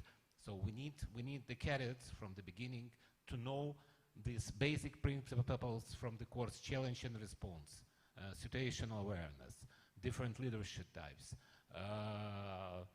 long-term, short-term strategies. So what the basics are for the teamwork on board and how to build the teamwork. Thank you. I fully agree with you. I think in the maritime schools or academies training, we should include the theory. So the young leaders coming out, they have something to build on, and they don't have to learn themselves or do it wrong here. That's fully right. Yeah. More questions? Any more questions? Yeah. One more. 1, 2. Good afternoon. I'm personally has also experience with MRM training. Some time ago, I was chief officer at this time, and I can say it's workable training. And I have a question with regards to MRM. Do you think it's required refresh training? And if it is, what is the period for refresh training? I don't think it is refresh training because it's a process, and you need to. The way we do leadership training is actually you start with some basic theory, and then you have 2 models on top of this. The next model is after you have 1, and then you have 1 contract, because people learn something and they go on board the ships and they come back after 6 months or 4 months. And then we have a little bit follow up on this, and then we have another course again in 1 year time. This is how we build it up, because it's a process, yeah? And you must also realize on these leadership training, there are some people you cannot change. Okay, they are there now as a captain or chief engineer or whatever, right? And we have to live with this in a way. But at least also we learn that who they are maybe from these courses. And you need to, it's no refreshment, because I think leadership is a process also, yeah? And the process is changing also because we have now not Generation X, but we talk about Generation Z on board now. And there are different, the society is changing and the whole thing is changing. So it's a process. And you have to, and you also yourself are changing your personality over life, I think, yeah. And so it's a process, and refreshment, I think, is not something that you can say took like every 5 years as the STCW courses you have to refresh. I think that will not work. Thank you very much. One more question. Okay.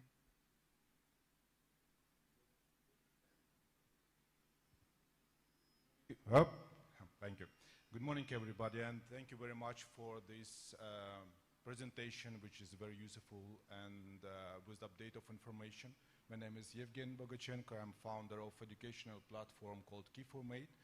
And the question is, this training, what I understand more, is just delivery of knowledge. What is the way to assess as a leader existing captain. We are talking about that we are forcing a lot to grow up and new leaders which understand the system and necessity to follow the system. But then we also meet older generation of captains used to be in command, and some of them are perfect leaders, but some of them necessary to improve something. And do you meet such challenges, and how do you assess after the training how the person improved the leadership skills? Thank you. Yeah, this is with all training, I think, a good topic. Yeah, how you assess the efficiency, and you can say also you sent the captains or chief engineers on a training course how to use the procurement program they have on board for the plant maintenance better. Yeah, but how do you measure if it became better? Yeah. It's something you have to believe in. I can say for how you, the other part of the question I heard was a little bit how do you assess them, right? And what we do in our training format is that everybody, before they start, they have a quite simple psychometric test, just for themselves. We don't see this, everybody makes it, they have themselves this, just to understand for themselves who they are. And in the beginning, most are saying, this is just a test, what is this paper, yeah? But then we come up with some examples saying, this, if you are like this happens, and everybody say, this actually happened, and they believe this test. And when you start to understand, leadership training is also that you must understand yourself. I think this is one important thing. You must understand where I'm good, where I'm bad, yeah? Like you can be a fast thinker. Most probably you are a clever guy since you became a captain, yeah? And the other ones are not so clever. And you make thinking faster, and you give 20 orders to the other ones, but they didn't understand them. All the orders were correct, but you didn't understand it. Yeah? So you have to understand that you are thinking fast, but the other things are not so fast thinkers. And things like this, you have to understand who you are first. And then you can build on your weak points. I think this is, and then the leadership training gives you the tools how to develop your weak points. But thank you very much. Yeah. Thank you very much, Henrik. I'm sure there are some questions left, and we can discuss them during the panel discussion, which will be at 12:30. So thank you very much, Henrik, once again for your interesting presentation. And we kindly ask John Lloyd, Captain John Lloyd, to join us with the presentation, how to inspire Generation Z to join the maritime sector. I would like to introduce Captain John Lloyd. Captain John Lloyd joined the Nautical Institute in late 2015 as Chief Operating Officer and was appointed as Chief Executive in May 2017. Earlier, he was Professor of Maritime Training at the Australian Maritime College. In 2014, he inaugurated a new maritime college in Angola, following a 2-year development program developed in conjunction with the City of Glasgow College and Sonangol Shipping. John is a master mariner and served as a marine pilot in Namibia. He is a Master of Business Administration, a freeman of the UK Honourable Company of Master Mariners, and the younger brother of Trinity House and Chartered Master Mariner. He travels extensively, representing the work of the Nautical Institute and sharing his passion for safer shipping and professionalism in the maritime sector. Captain John Lloyd, you're welcome. Marina, thank you very much. So can I just check with my technical advisor, Stella, can you see and hear me? Everything is okay. We see you and we see your presentation. Yes, it is okay. Yeah, sorry. Yes, it is okay, Mr. John. Okay, thank you so much. Well, Rector Michaelo, thank you so much for, I think I mentioned in my message, having the courage to go ahead with this conference under globally challenging conditions. We know how difficult it is for many delegates to travel, and it's nice to see so many people there. And like others, of course, we look forward to having a greater physical presence in years to come. But also my thanks to the organizers and delegates, and Marina, a special thanks to you for the support in getting ready for it. I'd also like to acknowledge people in the audience who are members of the Nautical Institute, thank you for joining us, and especially the Nautical Institute Ukraine branch, celebrating over 20 years of activity in the country supporting professional development, and it's a great privilege to be part of your community. It is an interesting question when we talk about the competencies required and the skills required as to how do we attract the best possible skill set into the industry. How can we attract the best of people? And this conference is one of the important ones for bringing those discussions together. As you heard from Marina there, my career has been in two parts, seagoing for the first part and the second part in education and training for the maritime community. But I think it's also about supporting professional development, and that's going to become a little bit of a theme as we consider what people want when they're embarking on their careers, and particularly for Generation Z. When we look ahead, I think what is an interesting time for the maritime community is that we are facing some of the most profound challenges ever. Of course, it was difficult sailing ships around the world. Of course, it was more difficult navigating before satellite technology and so on. But when we look at the issues which we're facing now in terms of automation, remote operations, climate change, responsibility, alternative fuels, some of the things we were hearing about yesterday, there's a whole range of challenges and a speed of adaptation that's required, which will be very confronting for many in the industry. So reports such as the one shown on the screen there, the impact of automation technology, employment, this is in the maritime sector, of course, a study conducted by the World Maritime University with the support of the International Transport Workers Federation, you know, it highlights the opportunities and the challenges which will be faced. There's also the work which we've been hearing about from the International Association of Maritime Universities, the Global Maritime Professional, and that does focus on a body of knowledge, and it refers also to some of the things that Henrik was talking about, that it's not just about technical skills, but there are many other skills, and we'll touch on those. Because most importantly, we need to remember why we're doing this, and it is about the people. It is about the people. You know, we are a service industry that requires a level of leadership, a level of competence, and a level of capability to deliver into the future. And those basic skills and competencies, of course, are set in STCW. You know, it's a global standard. We recognize it is a minimum standard. And we also recognize that with the speed of development of STCW, that it is constrained by its ability to keep up with contemporary developments. And there's a, you know, picture of a modern bridge layout. The bridges didn't look like that when STCW, the Manila Amendments, were being drafted just after the year 2000. We didn't have such large container ships. We didn't have such large passenger vessels. We had different navigation systems and so on. So we recognize that STCW needs to be written in a way that will enable us to be agile and responsive to the real operational needs.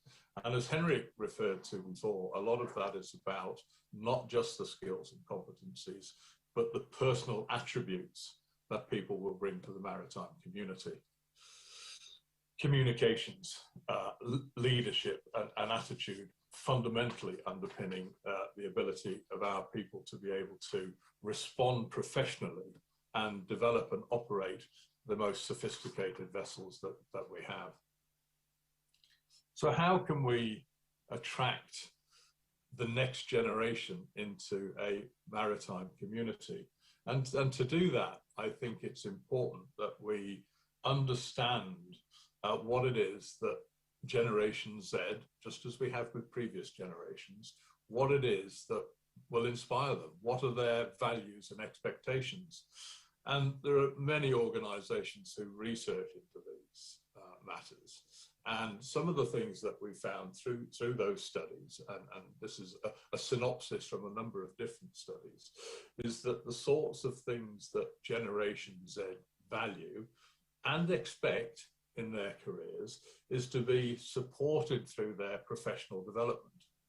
And that's not just about qualifications, it's about supporting their personal and professional development throughout a career.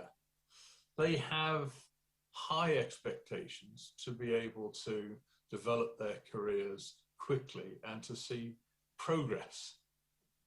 And largely driven by technology and the ability to communicate 24 hours a day on multiple devices, often at the same time. There'll be people watching the screen, checking their mobile device, even as we speak now.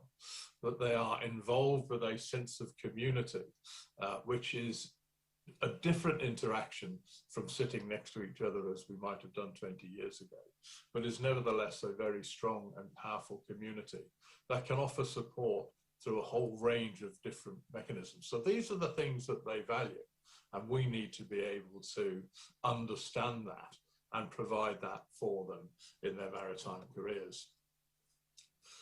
Less important, but still important, are things like job stability. They will expect to change their roles, to change their employment, to change their employer, to progress and achieve that upward mobility that we identified as high important for them. The work-life balance, as for all people, needs to feature in their measurement of attractiveness of the career. But also we're beginning to see a social responsibility creeping into the values, things which are probably, for most people, didn't exist in the same way 20, 30 years ago. We didn't understand the factors around climate change, the issues around pollution in the same way and with the same sophistication that we do now. So the social impact of the work environment is important for them. And less important still are the compensation. You know, work is about intrinsic rewards as well as extrinsic ones. So they need to have that as part of their mix. How can we demonstrate that we're adding value to their quality of life, to their aspirations, not just giving them more money? Working for a big company, it changes how people value different organizations and where they sit, but that company prestige is something that can ebb and flow, and so is less important now from a personal point of view to the individual in Generation Z. And we had an interesting question just a moment ago about how people learn and the ability of traditional learning, which many of us value.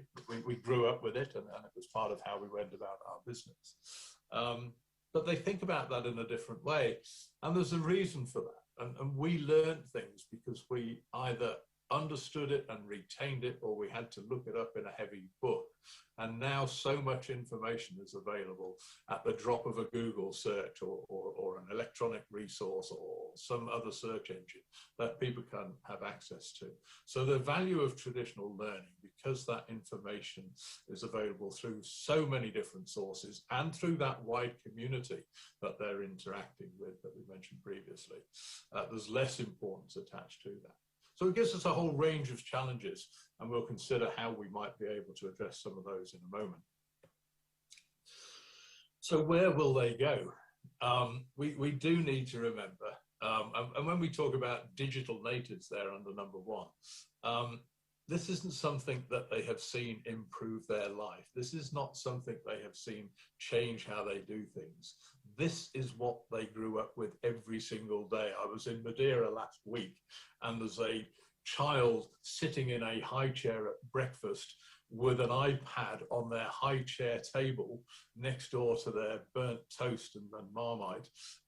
It's what they're doing from the day that they are brought up. So they're interacting with that technology right from the day that they are born, in the same way as we used to have rattles walls and things like that.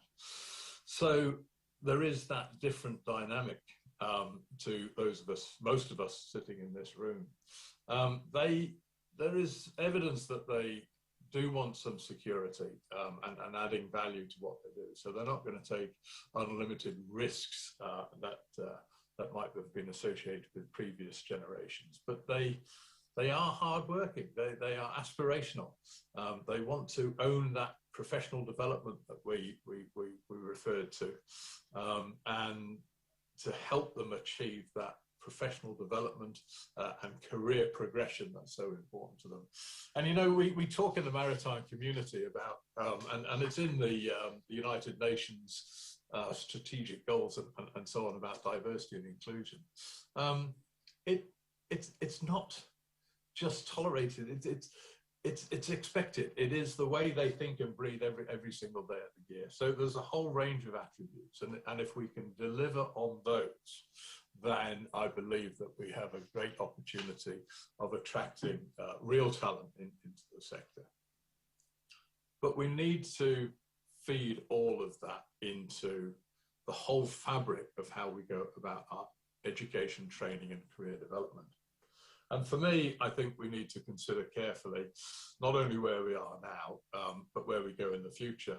And Fauci made an interesting point yesterday. You know, we're talking about the future, but actually for the next 15 years, for most people, the future is today's ships, the ones that will be with us for the next 15 years, and so on. So we need to have a blend. But I would invite you to think about what I consider are three key enablers to attracting Generation Z into the maritime community, one of which is qualifications.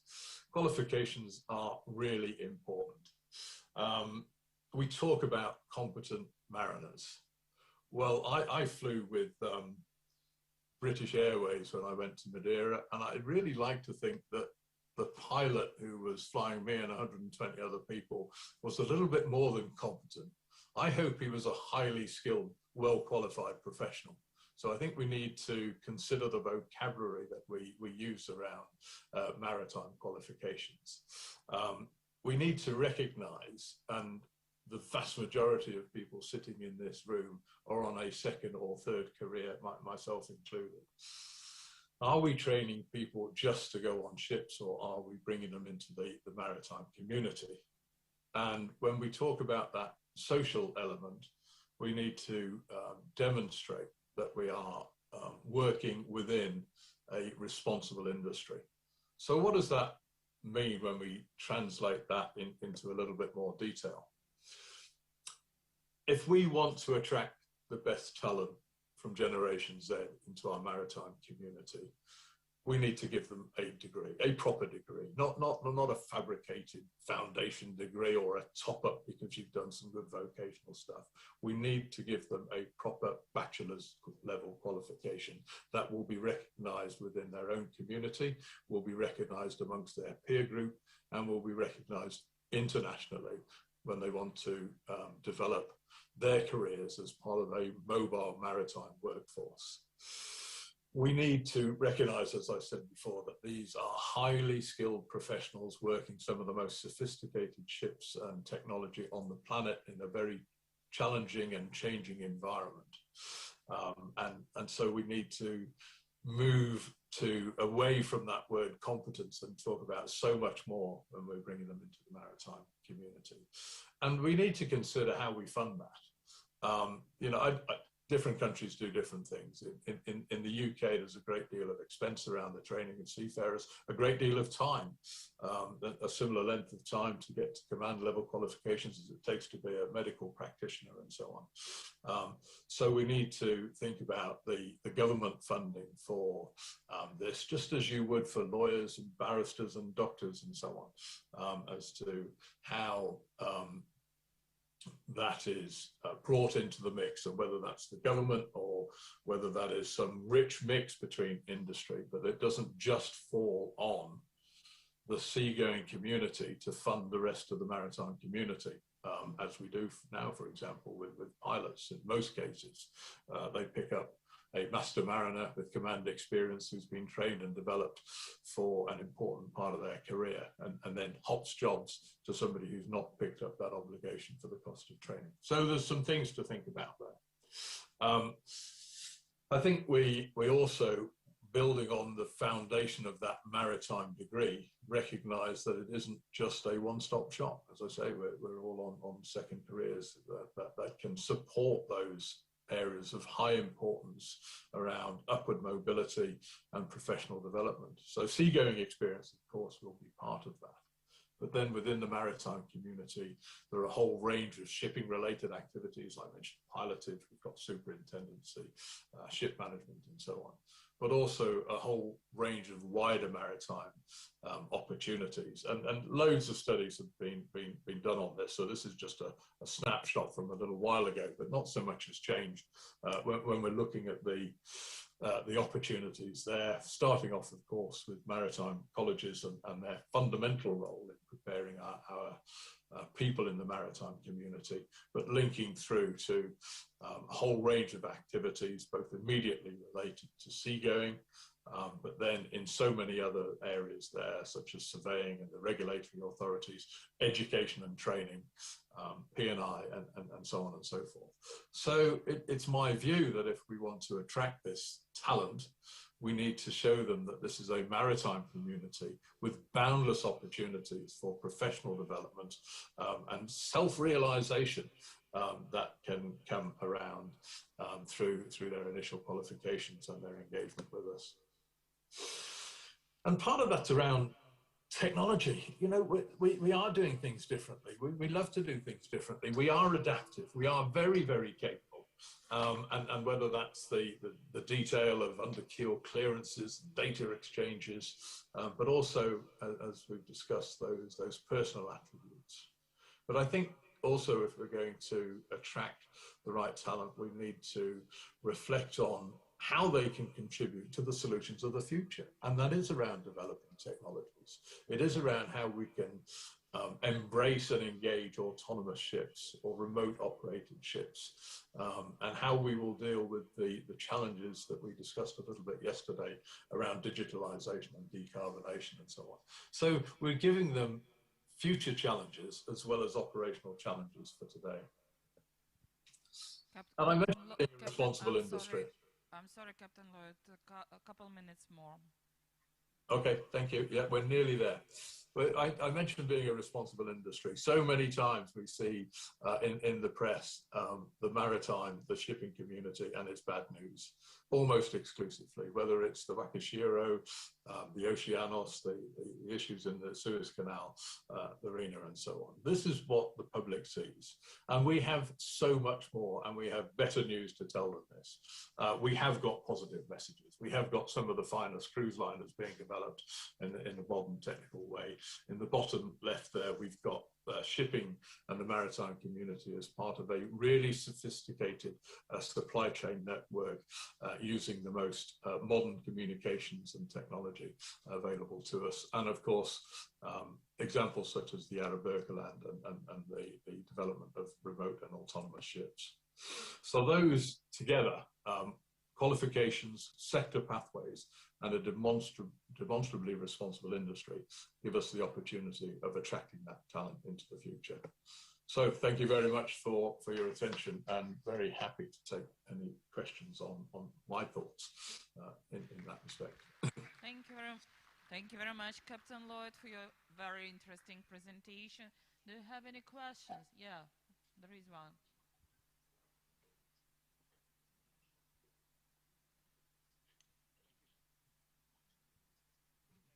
For your presentation. Thank you very much. The thing is, we're now living in a world which has changed, not just because of pandemic, but also because of we are living in a digital era. Parents now using the tablets and gadgets as babysitters. So we have the generation which get used to the gadgets. Our generation had to learn something for years. We had to go to libraries. Now we have everything at hand. So our memory structure has changed. And the problem is that the offline online things, they produce a lot of stress. And my question to you,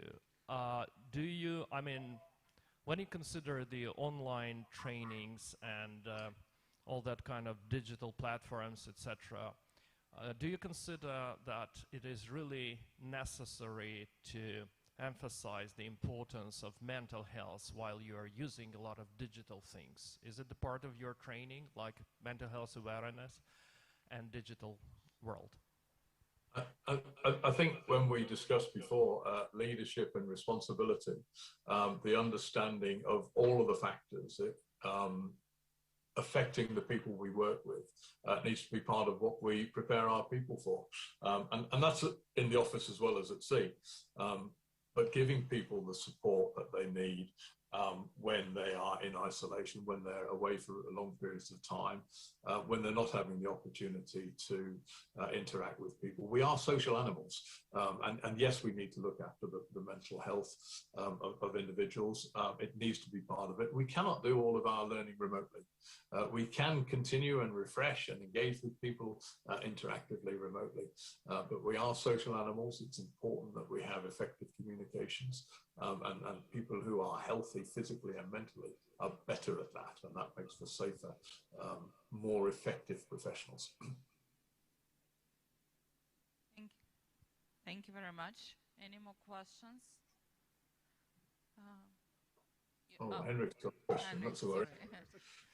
So, thank you for a very nice presentation, John. It's a very important topic, actually. I don't know if it was mentioned here, but actually the BIMCO members and the International Chamber of Shipping members, in the Manning report, which just came out a few months ago, last month I think, they actually appointed Ukraine as the future source for officers. So I think this is really good news for the cadets sitting here and the academy and so on. But what concerns me is how do we attract in the future this generation Z and the next? Now there are no more letters in the alphabet, but there will be another generation later. How do we attack them? Because there is to come into the maritime industry. Because on your presentation there is two things I think which is against this: the work-life balance, which does not really maybe suit the seafarer, and also that in the press there's always bad news. It's not a good news that there are 400,000 seafarers sitting stuck on board. It's not getting young people into the industry, right? They're sitting stuck on board because of COVID. How do you see we can in the future also ensure that young people comes into the industry? I think it is about describing the opportunities as best we can and in a positive way. Those of us inside the industry know what a profoundly important contribution we make to the global maritime community. No shipping, no shopping, and all the other things. But to most of the world, we're invisible.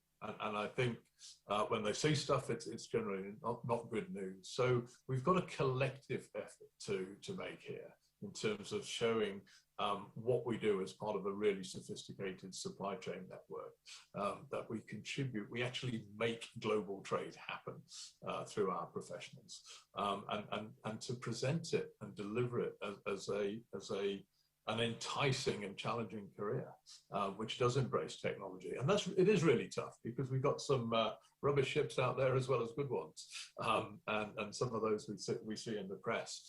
But we've also got great opportunities with technology and the use of data and digitalization. But we want to give them the challenge of solving some of the issues that we're facing around alternative fuels and so on. How can we do that effectively? Most of us are sitting here at the moment thinking, gosh, I wonder if hydrogen's going to work, with no real idea of what that's going to mean for training and operations and all the rest of it. So we know it's on the way, but we want to engage the next generation in helping us solve those problems, not just identifying it as a problem, but bringing them in through their universities and their training centers with good qualifications and agile minds that are not just focused around, can I tie knots, can I take a sight, can I lead an active, but giving them those broader challenges that we face. That will engage them and inspire them. Okay, we have one more question.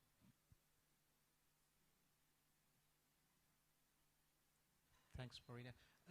Thanks, John. Ashok here from BIMCO. And thanks, Henrik, for mentioning the Seafarer Workforce Report. This is not really a question, but more of a comment. And Henrik mentioned that we have to attract the young seafarers. And you also mentioned that what we see in the media is all the negativity, all the accidents that come out. So what BIMCO has done is we have actually come out with two videos, two very short YouTube videos. One of them is called Ships Make the World Go. So if you just type Ships Make the World Go in Google, I can also give you the link. It talks about what role ships actually play in the industry. And it's only 2 minutes, but it tells you a very strong message. The other one is Seafarers Deserve Support. And that's also very relevant in this pandemic because most of the external world think seafarers don't exist, and the governments that should actually support seafarers are taking a step back. So the other video is about how to support seafarers. So it would be nice that if you can search and look at those videos, but I can also share the link if you want to play it later on just before you stop, because it's very short and very, very positive about shipping and seafarers. Thanks, John. No, thanks, Ashok. I'm familiar with the first video, and yes, it's very impressively put together, and tells a good story and a very effective one. But we need to feed that down into the community, not to share it with the converted, as it were, those of us who already know the story. So thank you very much for reminding us of that, Ashok. Okay, thank you very much. No more questions for now. So anyway, if we have any questions, we can maybe have them during the panel discussion. Captain Lloyd, thank you very much for a very interesting presentation. I hope you will stay with us more. And, I will. Thank you very much. We continue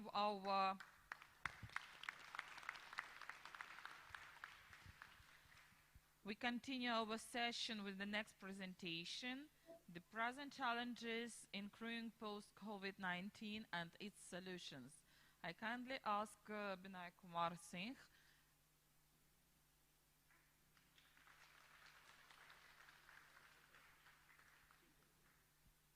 There is one.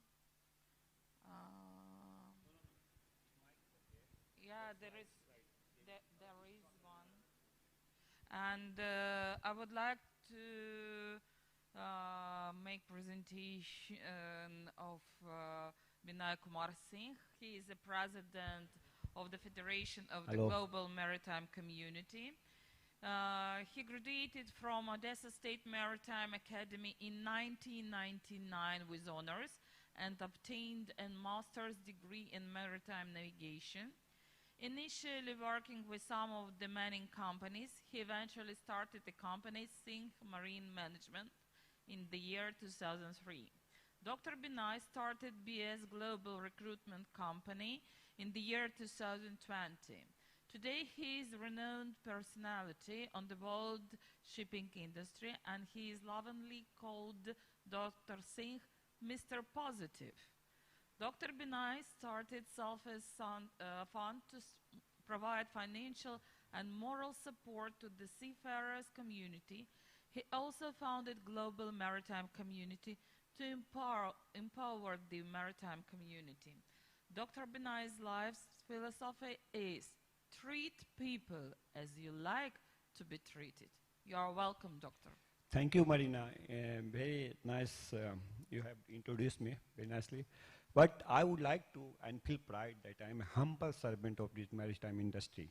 And I would like to serve this industry till end of my life. And I very much thankful to my mentor, my teacher, and my father, rector, Professor Musab, to giving me this opportunity today that I can talk about my seafarers. I tell my seafarers because they live in my heart. And thank you, Henrik, that you are doing so lot for seafarers to help, and you are doing nice job. And I feel pride that I have connected with you. And John, very nice, here described about that how we can go forward and we can take. Only my one concern, let's not to stop here and let's have an action. No sounds is, action is louder than sounds. So, and thank you very much, all of you. And I will ask my colleague Valeria, please give everyone this booklet, okay? So, we will talk about challenges. Why I put challenge? Because when we put problem, we have a border. Challenge is motivation. We motivated to inspire, to activate ourselves, to change the world. As Mahatma Gandhi said, you want to change the world, you change yourself. World will change. In this last 23 years, I have changed myself from 0 to 180 degree. And I would like to urge all leaders in this maritime industry, let's change ourselves, not look on others to change. So my dear friend, challenges in crewing. Because crewing, this is a foundation, blood for our maritime industry. And all these seafarers, they are making our life easy. We have responsibility, duty, obligation to make their life so wonderful that they love to go to sea. Because yesterday I met one of my neighbor's son, and I asked him, Ilya, how are you? He said, nice. I tell you, which class are you reading now studying? 11th. Where are you going? Maritime? No. I earlier thinking to maritime, but now no, because there is no job security. So job security we have to make. We have to make this wonderful life for seafarers, because only 99% economy, 99% climate, and 99% what we have only going to these guys. So their life, our priority to make successful. They are leaving their family, they are leaving their house, they are leaving everything and going to serve there. But I am feeling that they are not getting such treatment from ship's owner. Ship's owner managers all are concerned about commercial thing. Commercial thing we can do tomorrow, but we can't make anyone life tomorrow. God has given everything, all inspiration.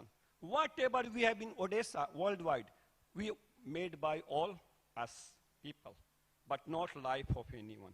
So, don't let sacrifice life of seafarer, because I will die, but make every and each one, all seafarer, successful. I always say they are member of planet. We are member of planet. We have no citizenship. Our citizenship is seafaring. So, my dear friend, let's start. First off, Alessandra, can you help me how to work this?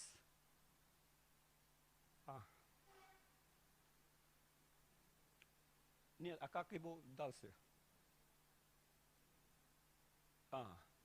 Okay. Yeah. This is about me. About me, you all know. So we will not spend time on this. We will talk about actual problem and find solution together. Together we are great. So first of problem,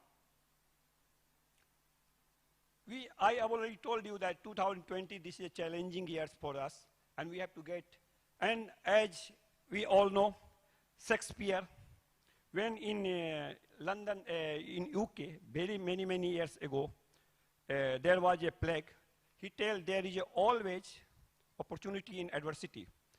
And when we not control ourselves, nature coming and controlling us. Because I have studied in school, Malthus principle, that if you don't control population, nature will come and control you. So nature come and controlling us, that don't be so complacent to your nature. Don't be complacent to life of others and your life. Because if you complacent, and if you are thinking that you will take from this world anything, you can't take. So make every and each one life beautiful, and your life is automatically beautiful. So this is a challenging year, 2020, but we will not talk about challenge, we will talk about solution.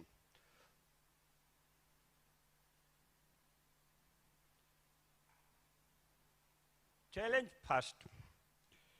Lack of seafarers, what I described, that this guy, he doesn't want to go to sea. Who will go? My son, earlier, Professor Misov know, and he asked me why he not so prone to go to academy. That he has father who has so renowned name and everything, and because he always see how 24 hours I am dealing with seafarer, how I am solving problem. And he said, Papa, your life is only for them. I don't want to go there, because he had to leave his wife. He has lived home, and no one knows why. So you see, lack of seafarers we have from our home, culture. Culture development always from bottom to top. If any country, why I have taken this example in a challenges in maritime industry in Ukraine, India and Philippines, and there my friend Shimansky, intern manager, written forward. And he tell Binay, why you have not taken example of Georgia? I tell Georgia change Norway from starting from history, culture country, non-corrupted country. So you see, we have to start lack of seafarers from our home. We have to inspire. Even I asked Professor Misov whether his sons are at maritime industry, they are working on ship. No, they are not working on ship. So if we not encourage our son to go, who will encourage? Feather also, he is a Feather Sukaburu's captain. He is my friend from 1998. He is an icon for Ukraine. He is one of the 25 years become master. And his son now, you know, Ivan, he doesn't want to go to sea. So how we will develop this generation of seafarers? Yeah? So you see, solution is that start from ourselves. We have to inspire our children to go to sea.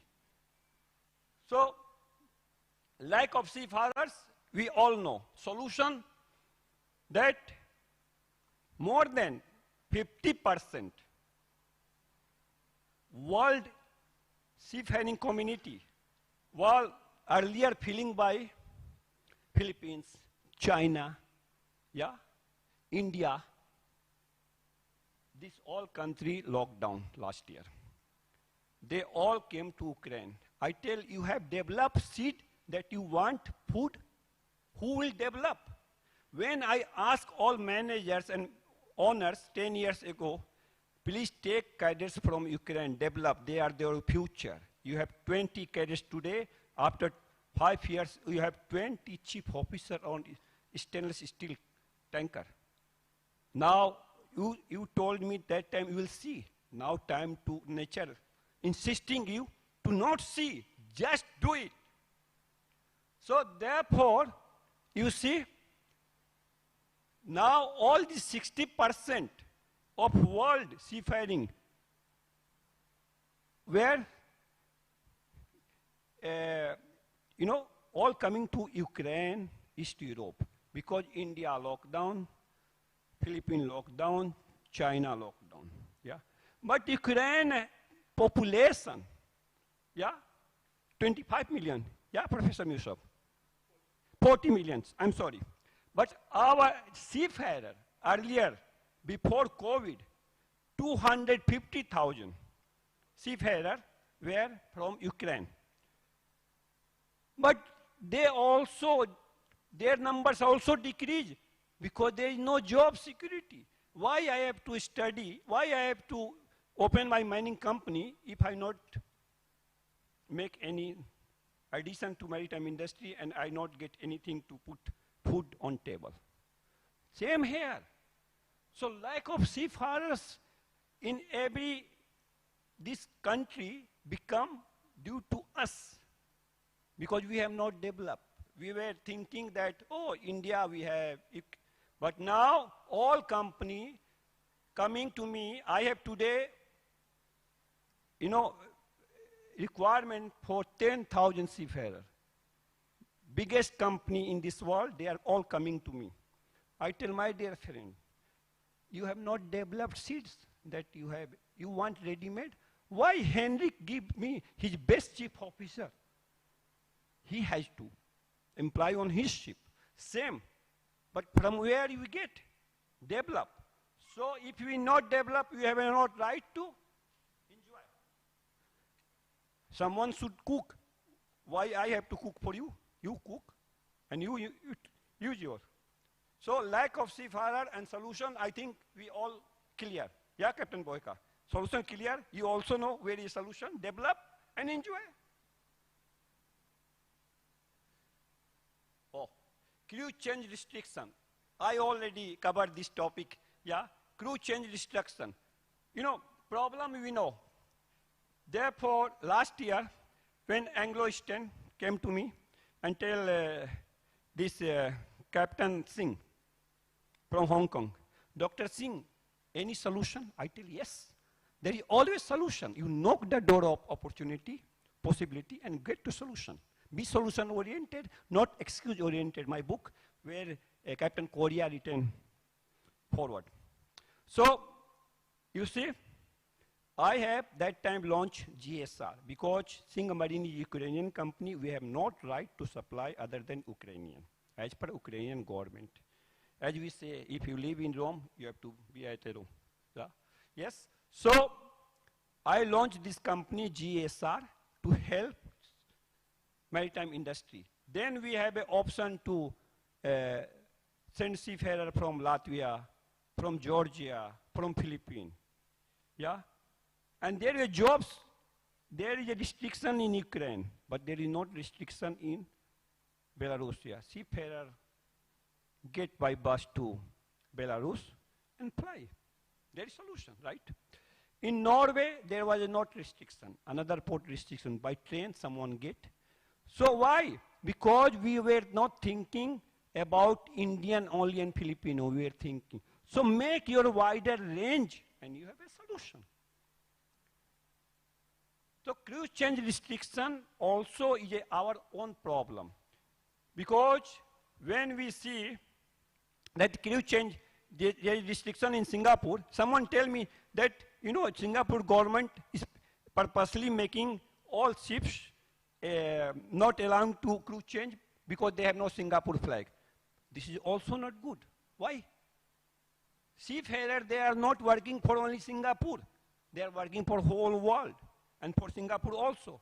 If today, tomorrow, all my seafarers, I say my, it means our seafarers, stop the ship, we will die. 100% we will die. So think about them. Government, leaders, they have to not think about themselves and their welfare. They have to think about welfare of others people.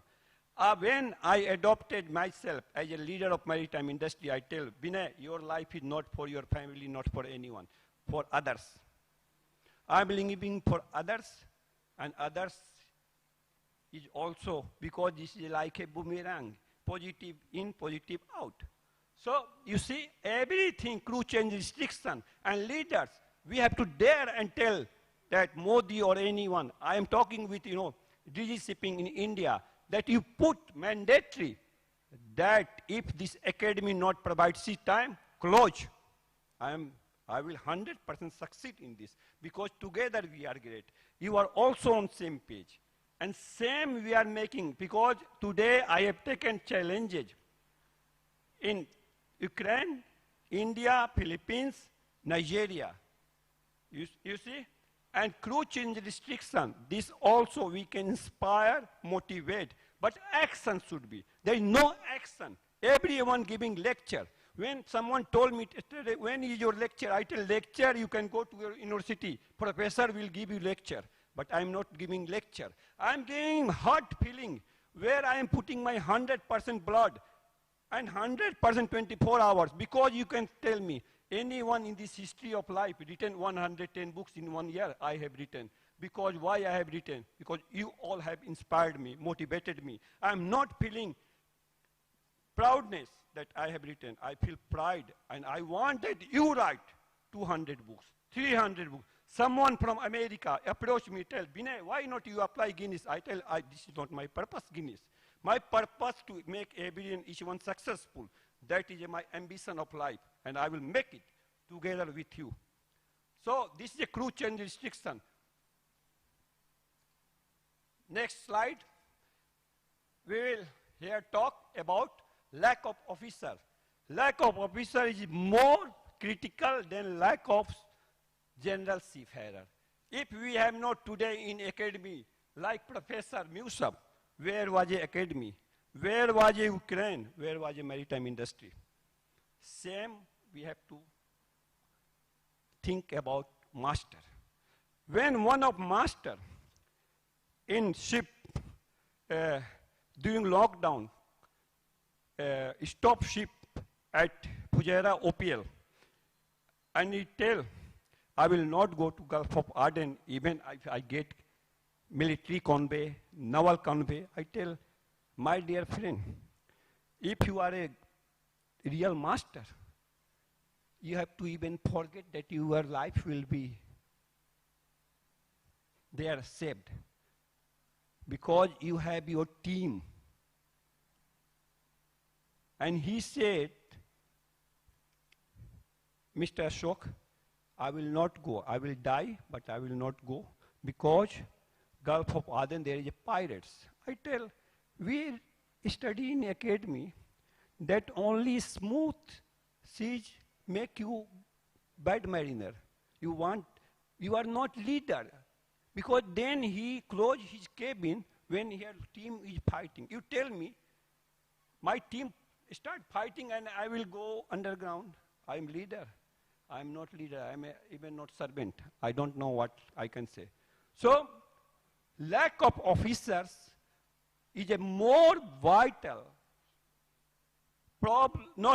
challenges in maritime, in our even world. Today we have president, today we have so many leaders, but I don't see any leaders, they are living life for others. They are living their own life. But here officers, we need who are comply full leadership, team member. So lack of, if I, one of master call from ship to company and tell Ukrainian chief officer manhandle on electrical officer. And I was just to fly to Cyprus. I asked this managing director, you are leader, but your master is not leader, kick him off. Because if master calling Ibu to solve any problem, he is not master. Yeah, master, it means he is responsible and he is obliged to solve problem.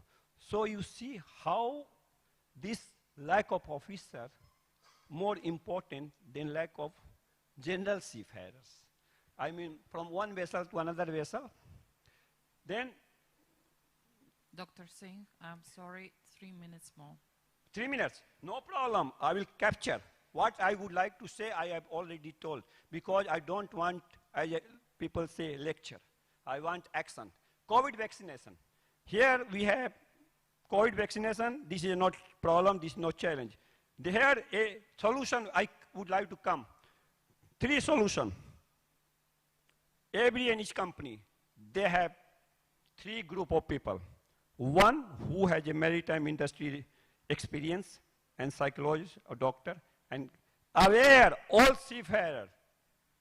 What is percentage of vaccinated people are in good stage. Whoever not vaccinated, how is their situation? And real data, authentic data, not any artificial, not any fake. Another group, they seafarer, they would like to have an insurance. Anything happen, because all we live for our family, at least, because family support us, and we have to give something. Therefore, all seafarers, they want to have an insurance, that they are insured 100%. If anything happen, company will compensate. Third, to make them vaccination accessible, not like a, 3 types of vaccination. Johnson & Johnson, Marfia, and someone, I even don't want to recall. So in this way only we can solve this problem. So I would like to jump fast because I don't want to take anyone's time.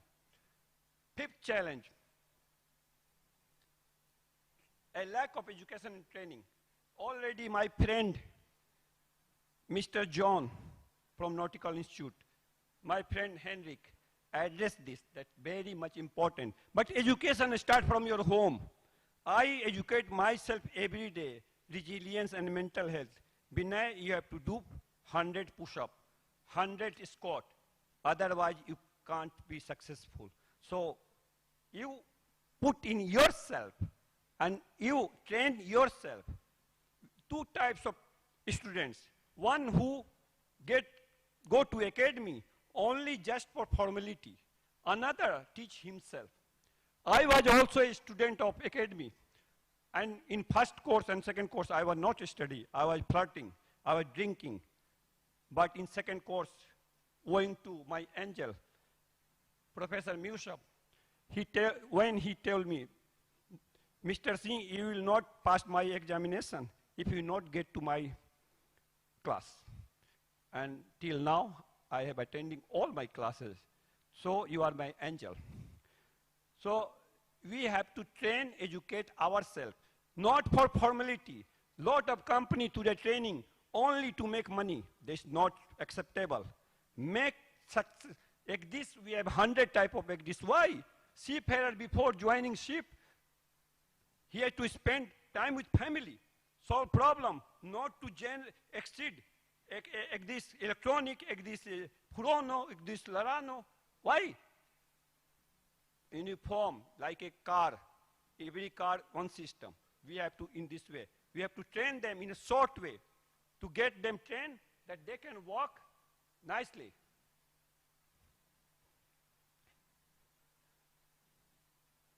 This is sixth problem.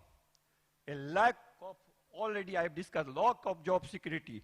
If I have tomorrow lack of seafarer, lack of company, why I have to work? Same here. Job security we have to provide from ourselves. We have to develop in Ukraine, in India, in Philippines, everywhere, that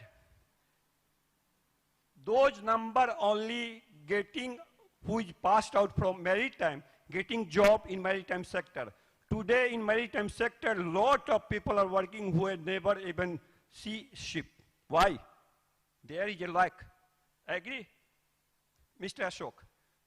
Lot of people in BTech in India and they are working in ship. But who invested their time in academy, in marine? Where? They are taking because they have a source, they have a money. No, this is not acceptable.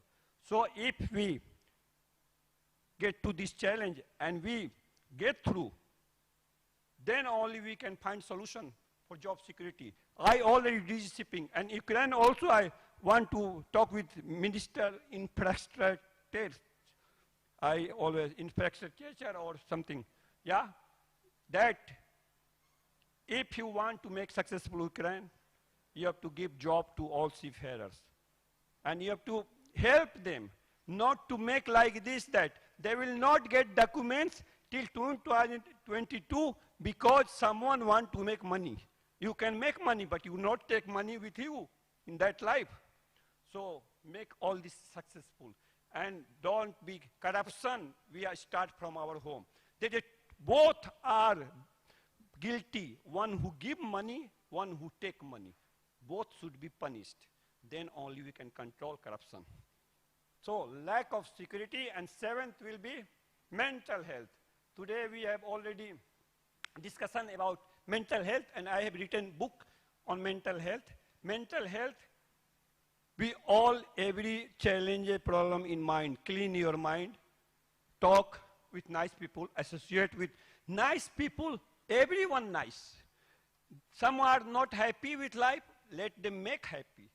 Let them be happy. Whenever I start my morning, you know, I get out and I only look for opportunity to help someone, and I'm happy. I'm happiest person in this world, and I want that you become happiest. Your family become happiest. And we all together make this happen. And this is no any mental health. Mental health in mind. So, you see, society and all these things, don't think about negativity. Only positive, 100%. Never think anything 0%, 100%, and you all will be successful. I am giving you guarantee that all guarantee and everything in you are your motivated person. I have second or third book written, motivate yourself and motivate others. First, we have to motivate ourselves. We have to leave our comfort zone. I am not sleeping for last 6 months. If I go to comfort zone, I don't like to be. Therefore, I'm talking like this. Because 100% sincerity in my blood. And same I want that sincerely we work for our maritime industry. Feel that you are a tomorrow leaders. You are leaders of this world. You are not leaders of only Ukraine. So, my dear friends, seafarer, I love you. And I feel pride that you are doing whatever you are doing.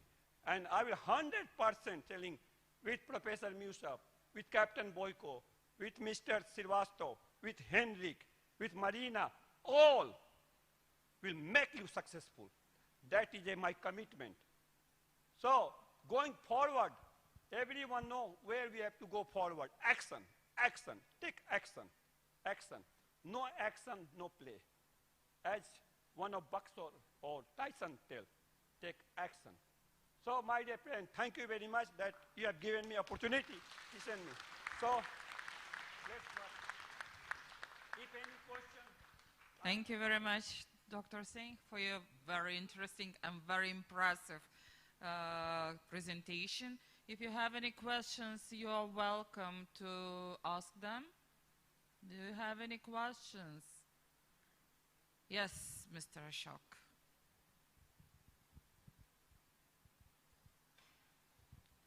I thought I'll give the opportunity to somebody else to ask a question, but since no one is there, not really a question, but thank you very much for your impressive speech, Dr. Singh. Again, I have a couple of comments to make, and especially there are many cadets here, so I think I'll also address them. Dr. Singh pointed out a few things, but I would pick two of the important things. One, he said about job security or job insecurity. The other thing he also said is that there are the lack of seafarers. So that's sort of, so what are we saying? Is there lack of seafarers, or is there too many seafarers and there's not enough job? I think both are true. This morning I was speaking to Henrik, and what he mentioned was in Ukraine, the job market is flooded. They're actually looking for seafarers, and there's not many seafarers there. So what's the solution here? And I think it's the cadets. When you join a ship, and even before that, when you join a training institution, I think you should make sure that you join the right one and not any training institution, because there are many training institutions that are working without a proper license, not just in Ukraine, but in other countries as well. So if you join them, obviously you're not probably going to get a good ship to work on. The second thing is to adapt yourself. Whenever you go and join a ship, it is a different atmosphere.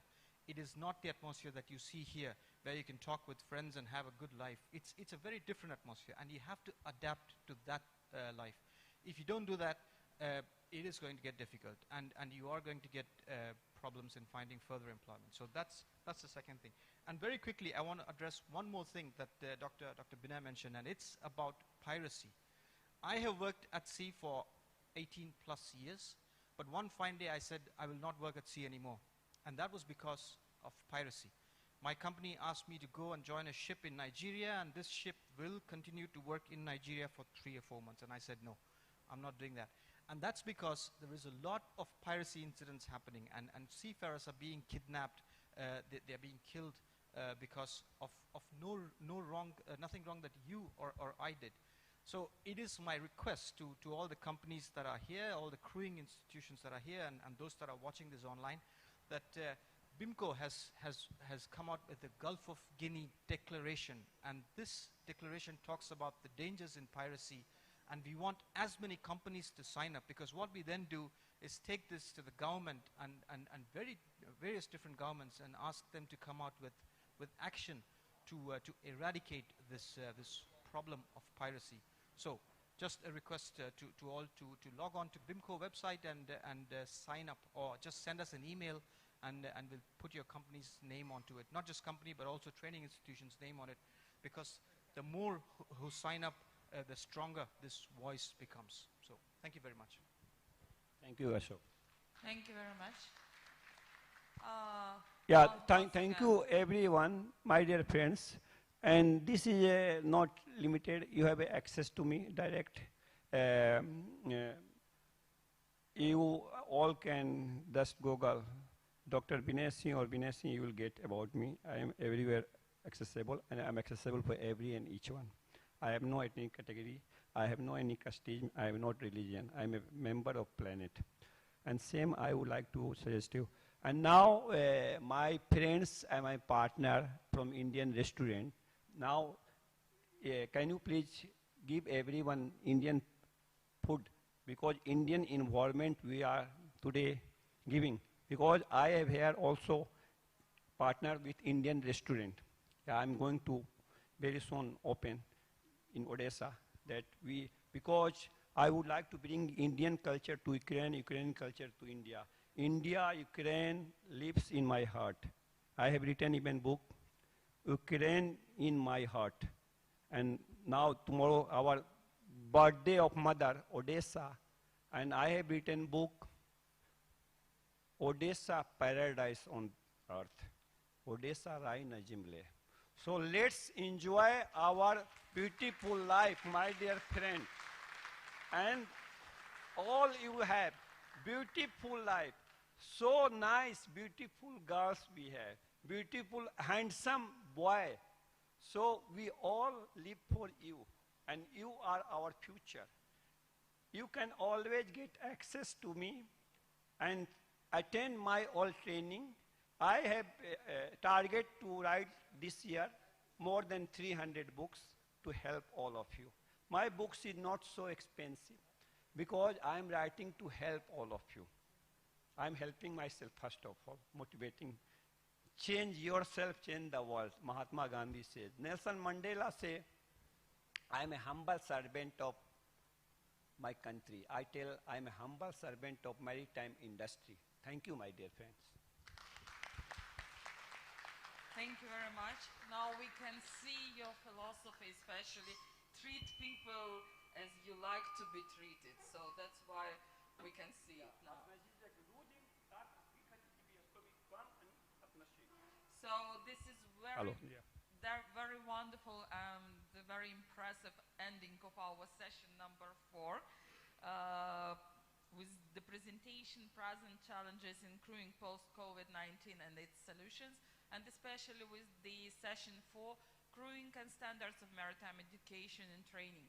I would like to thank you all our speakers. I mean, Henrik Janssen, Captain John Lloyd, and Dr. Binay Kumar Singh for these very, very interesting and very actual and very important presentations for everyone. I hope that you will join us. Now we will have a short coffee break, and we will come back at 12:30 for panel discussion, ensuring efficiency of education, training, and crewing during COVID-19. And I kindly ask you to join us during this panel discussion, because we think that it will be very interesting for most of you.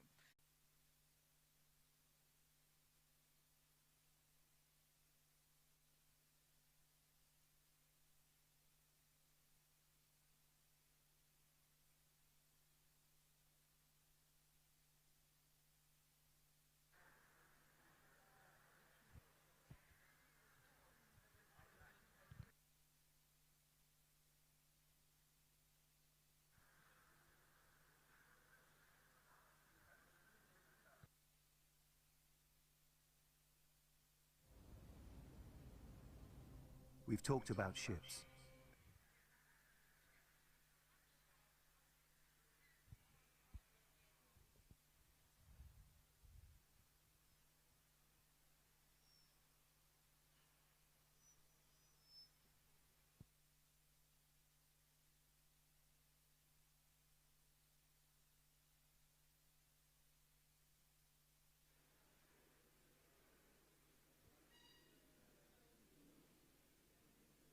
and how they make the world go. But what about us?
So, ladies and gentlemen, it's 12:31 even.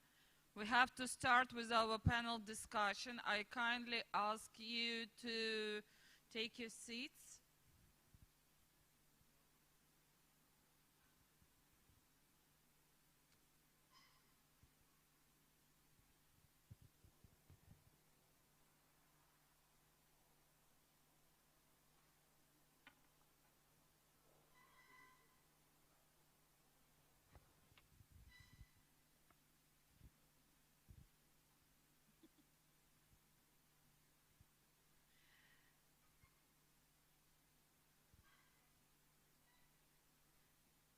So, good afternoon. Now we start with our panel discussion, ensuring efficiency of education, training and crewing during COVID-19. And I kindly ask you, the participants of this panel discussion, to join us. Firstly, I kindly ask you, Henrik Janssen, to be moderator of this panel. Also, Sergei Khlopkov, Deputy Managing Director of Marine Navigation Ukraine. Please join Henrik. Also, Evgeny Sukachev, Panama Maritime Authority. I kindly ask you also to join us. Professor Zakharchenko and Professor Bakalov. I kindly ask you also to join us. And we have one online participant, Cleopatra Dumbe Henry, President of World Maritime University. Good afternoon, Cleo. Do you hear us? Unfortunately, we don't hear you. Sorry. We don't hear you. Check the voice, the sound. No, no sound. No sound. No sound.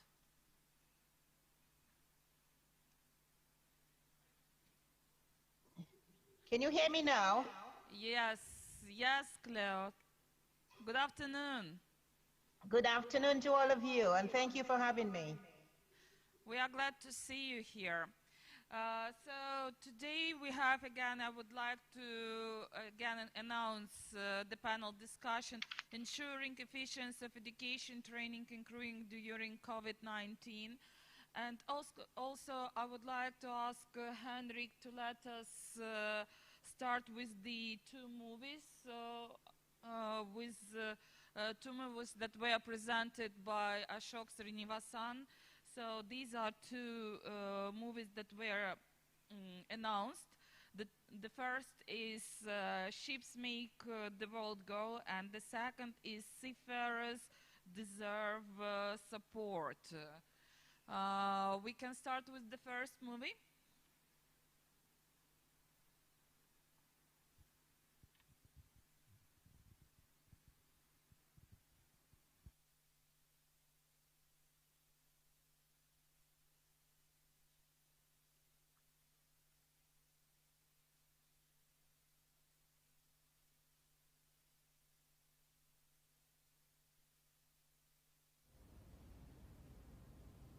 We've talked about ships and how they make the world go. But what about us, the seafarers, behind cargo? We are an industry that's proud from stern to bow, captains to ratings.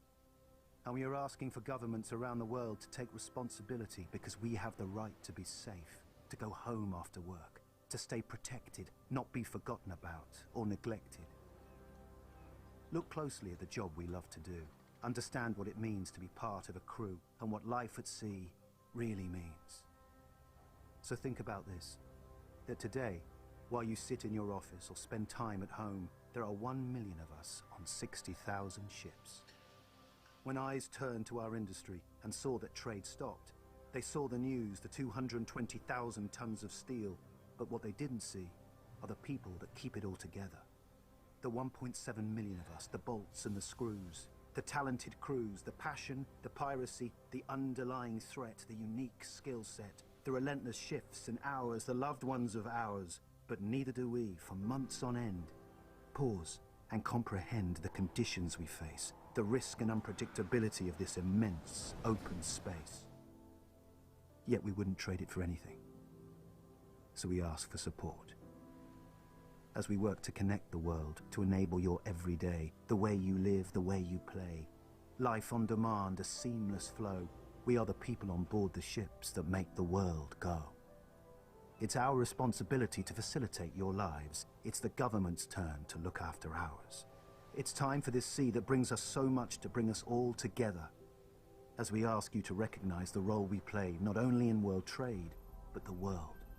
There's more to our industry than the ships you see. Governments need to take action to eradicate piracy and allow us to change crew so that we can keep the world supplied and get home safely. We are key workers too. We hope for a future of care, treatment that's fair. So step up and imagine if everything we did stopped and wasn't there.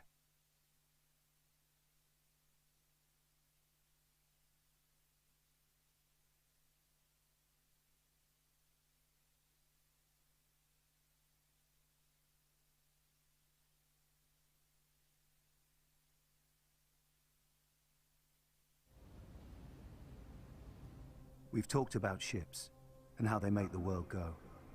But what about Can we proceed with the second video, please?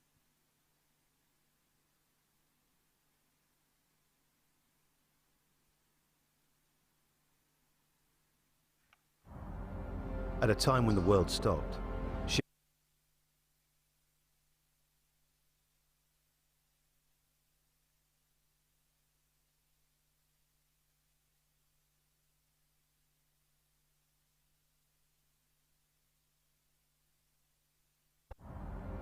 At a time when the world stopped, ships kept moving. People still shopped, ships kept on proving. The volume of trade that's moved by sea, 90% of trade, actually. Crops that are weighed, cars that are sprayed, and it's easy to see the impact this makes. Fruit and vegetables, toys and collectibles, wheats and grains, the blood in the veins. Like to land a farmer is, ships are to the sea. And if the world is the heart, ships are the arteries, which stock the pharmacies, move essential commodities. So there's a lot at stake across these seas. Without these routes, half the world would starve, while the other half would freeze. Without these bright-colored containers, the four walls in our house that contain us would be empty. The books we read, the animal feed, the oil we need, the global lives that we lead. No oil, no cars, no essential spare parts. The sea's version of stars, those flickering lights on the horizon. By moon and by sun, but the journey is never done. As a supertanker proves, the distance it moves is equivalent to 3 times around this Earth a year. And we are served by over 61,000 ships. The things we buy, the things that shops sell, the 1.7 million seafarers, it's more than just engines that propel this industry. And it's easy to see that a lot is owed to the people that load. 6,000 ports worldwide, but it's not all plain sailing. It's rough seas and piracy warnings and the change that this inevitably causes. The sea covers 70% of our planet, so you can see why we need to plan it. A global community of knowledge and passion, from salt and sugar to the latest fashion. Our ships keep moving products we love using. Ships make the world go. They help trade flow and let business grow.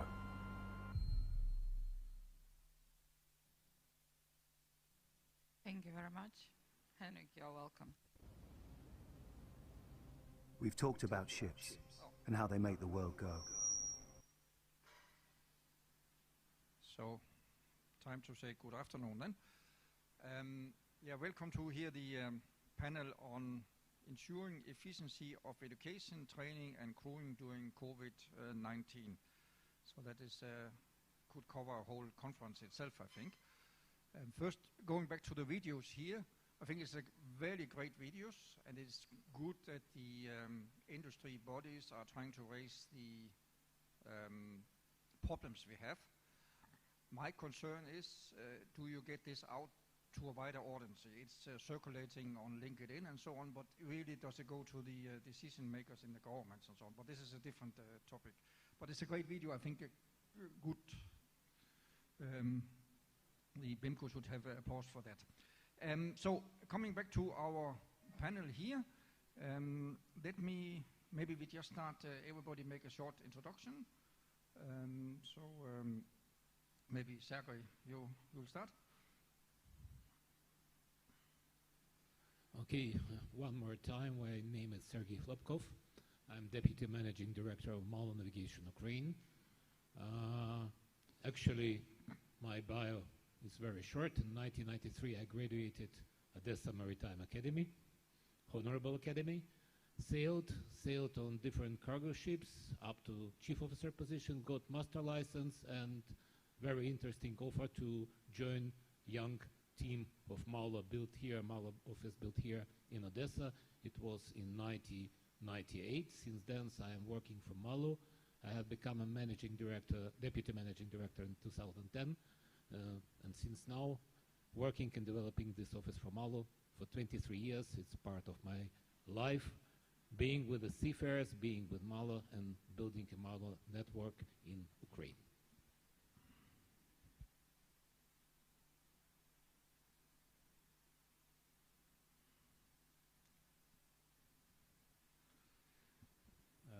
Good afternoon. My name is Evgeny Sukachev. I'm the board member of Ukrainian Maritime Bar Association and the representative of Panama Maritime Authority in Ukraine, the official person, and I graduated in 2005 from National Maritime Academy. Then I had a graduation in Southampton University, and last year I got the diploma of master degree in Odessa University of the specialization of history. However, the whole my professional life was connected with the sea. We are dealing with maritime law and the shipping business. And nowadays we are trying to develop relationship between Ukraine and Panama Maritime Authority regarding professional and possible cooperation of development to support shipping business and seafarers in their professional life. Thank you very much for introduction, for invitation, and we have to have fruitful forum. Thank you. Yes, Vadim. Good afternoon. One more. My name is Vadim Zakharchenko. I am Vice Rector of National University Odessa Maritime Academy. In a very deep past, I graduated from two higher education institutions. First one was Odessa Academy of Technical Communication and Odessa State Maritime Academy. Within maritime education, I have specialization as electrotechnical officer, was experienced in on-board service as electrotechnical officer. Now I am vice rector, as I told, responsible for study programs and science and research. Also, I am a competent person to International Maritime Organization from the side of Ukraine. I was involved in the development of Manila amendments and more or less regularly participate in all sessions of human element and training and watchkeeping of subcommittee of IMO. And also I am a member of national team of higher education reform experts, which is official Bologna follow-up group of Ukraine, established by European Education and Culture Executive Agency of European Commission. So maybe as for introduction it is enough, I think. And I also hope for fruitful panel discussion. Thank you. Okay, and Ivalo? Okay, thank you. Good afternoon, everybody. I'm glad to present Bulgarian Nicola Vaptsarov Naval Academy. This is the oldest technical education academy in Bulgaria. In this moment, I'm the Vice Dean of Faculty of Engineering in our school. I graduate 2007 Nicola Vaptsarov Naval Academy like engineer officer, lieutenant, and 5 years I served in our Bulgaria submarine. After that, in 2012 until nowadays, I'm the professor in department ship power installation. My specializing is the marine boilers, engineer specialization, firefighting, and I'm glad to present here today in this education. Thank you. Okay, thank you. And last but not least, Cleopatra Henry. Can you hear us?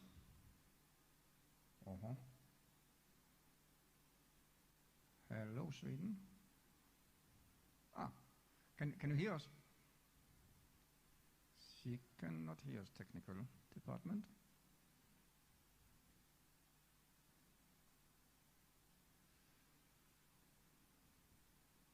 Can you hear us, Cleopatra? Seems not.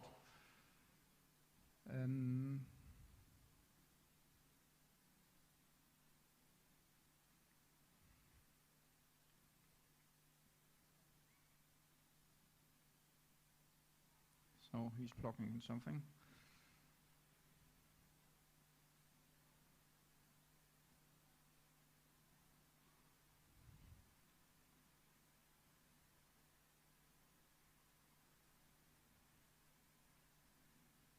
No. Okay, maybe in the benefit of time, we will you will fix the technical problem, and Cleopatra Dumbari Henry, she can introduce herself a little bit later. Can you hear us now, Cleopatra? No. Okay. Yeah. Anyway, so yeah, the topic here about how the training and so on, how we ensured this during the COVID, and we have here 3 maritime education institutions: the Odessa, the Bulgarian, and the university in Sweden. And the question is, how did this? Maybe we start in Odessa. How did this start? How does this affect your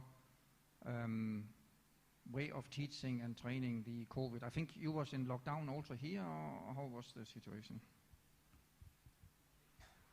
Okay, let's start from Odessa. But for the start, I would like to pay attention to some specifics of higher education institution, of process of education and training, especially in higher education institutions. In comparing with training process in training centers that we discussed maybe yesterday. First of all maritime education and training institutions work with big number of students that are studying same courses at the same time. First, very important specific is a big range, a wide range of different course units delivered maybe also at the same time to this big number of students. These courses are not only professional oriented courses.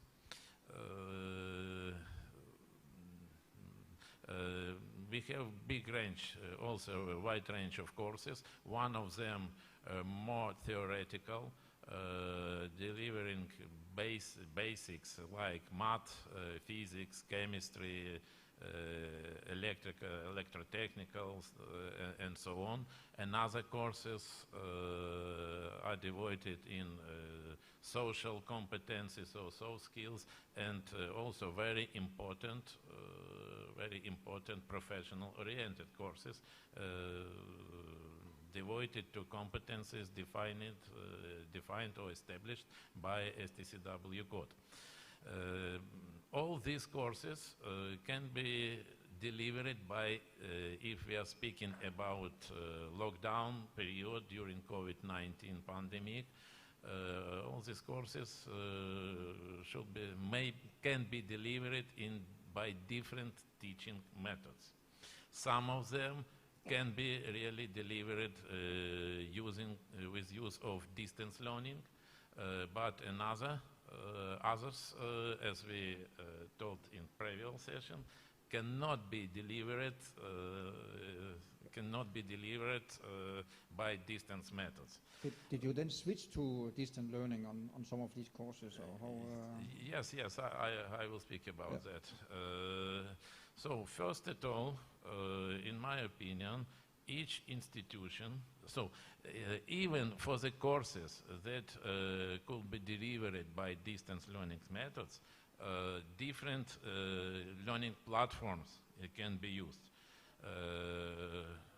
One case, if we are speaking about professional-oriented training using distance simulation, for example, some professional situations. Another situation when we are speaking about lectures, seminars, and other kinds of lessons,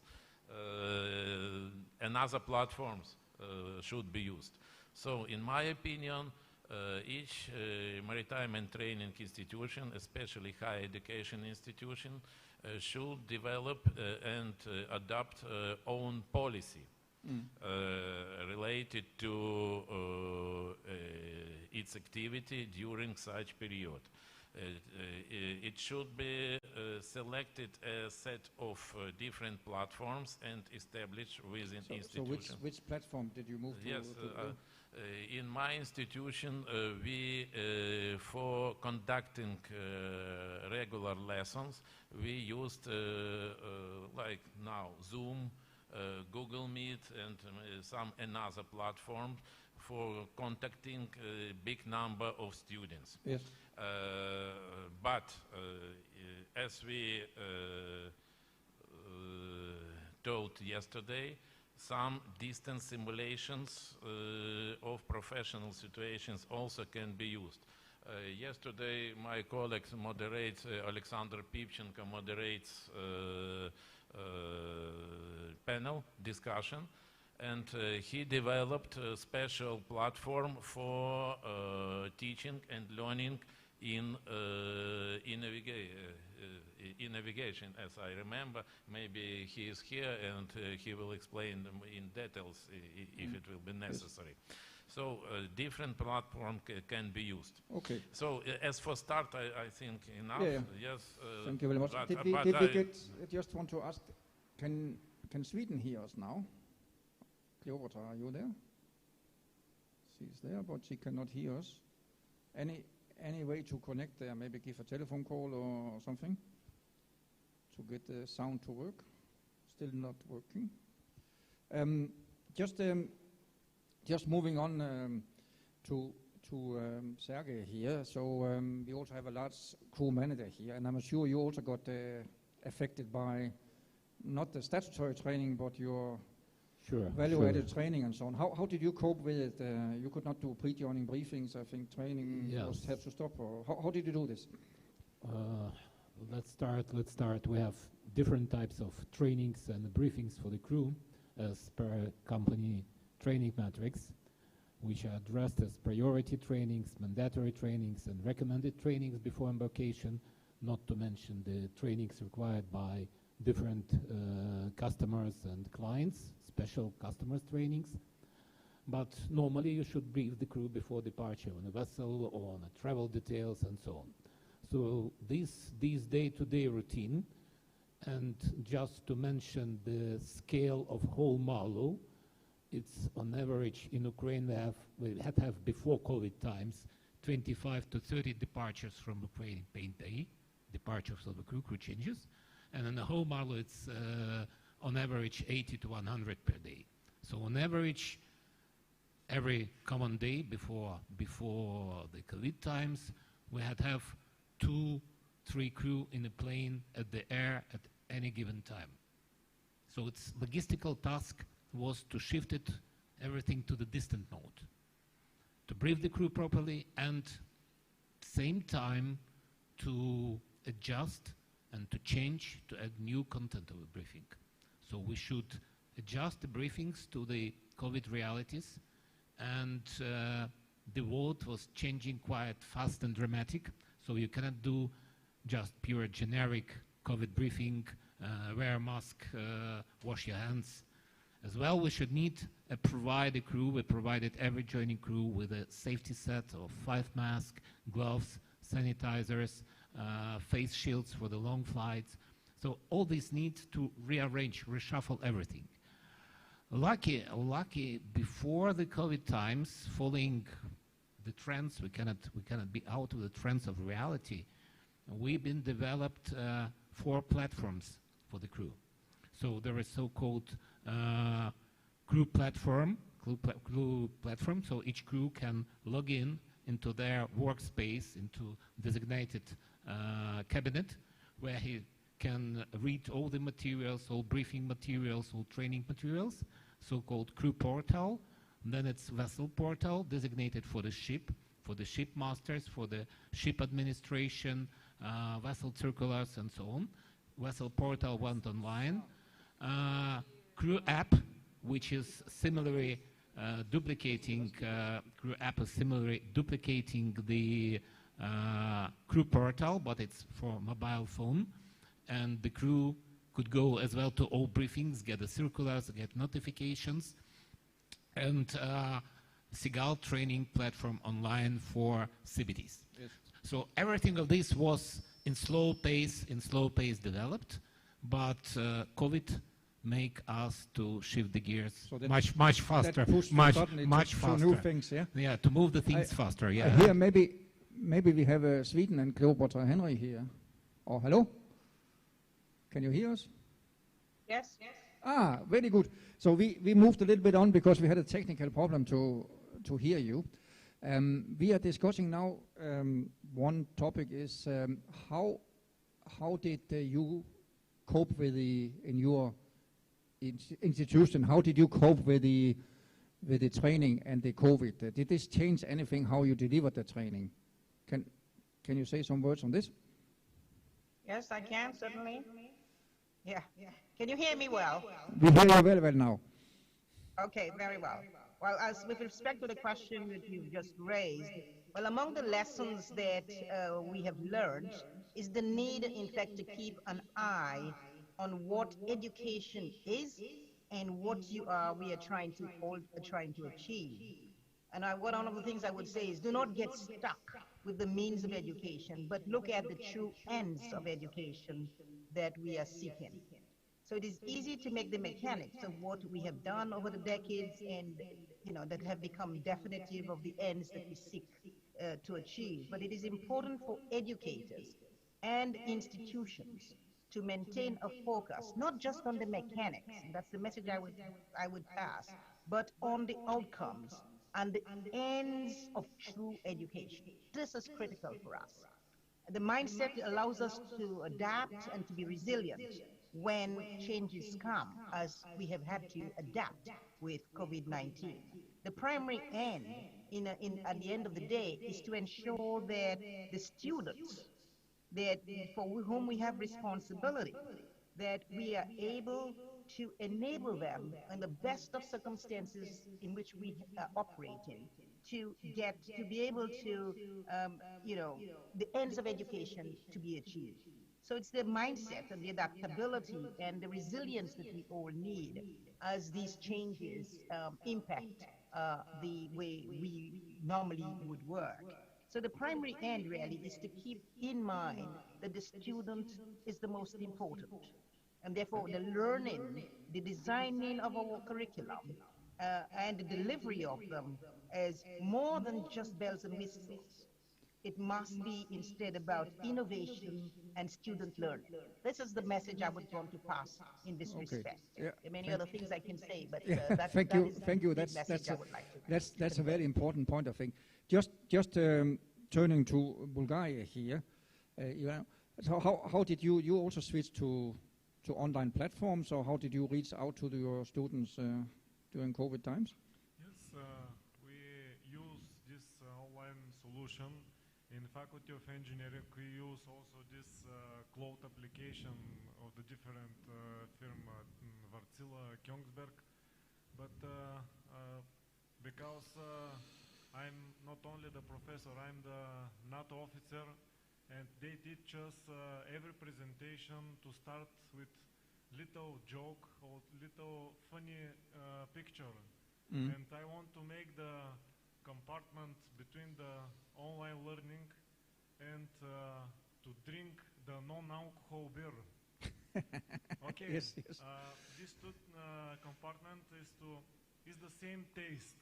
Yeah. This beer without alcohol is the same taste, but the long life of period is wrong to drink this non-alcohol beer. Yeah. Okay, this online learning is good for little time, Yes. but for engineering specialization, It it's is not good. this actually, Because- yeah, please. Okay, because we need to start to talk how % of our educate to make the time for online education and how % to start to the virtual physical education. Yes. And I think when the COVID situation is finished, after that we talk about more for the online application Yes. and online learning. And This- I very like the one of the comment yesterday of the one with captain. We made to see the feedback after a few years. Mhm. It's very early now to make take some online conclusions. So learning this good is, or is not but this brings me actually to another point I have in mind. When we also in my company, when we changed, we work for some owners, and some owners actually have for a new captain joining 5 days training courses in our office. We have a captain sitting doing training in the office for this 5 days. And when the COVID started, first they could not travel, but when they could travel again, they needed still to be briefed there. So we switched this 5 days online training in the office to Skype, you know. It becomes a disaster. Nobody will look at your screen 8 hours a day to somebody sitting talking to you in Odessa about Marpol and how the company. But okay, and from this we learned very fast that it is not possible just to take the syllabus from the real life or the 3D training, I call it, when you are together, and put it into this. You need really to change this. It's a big job and it's a big investment to move, I think, from classroom training to online training. What I think you, Sergey, you have experience with this too, or how did? Yeah, sure. No, we met with the same thing. Our training department in Cyprus, they introduced a learning management system, LMS, learning management system. Again, it was a plan to develop it rather in a slow motion. We need to shift faster and go further.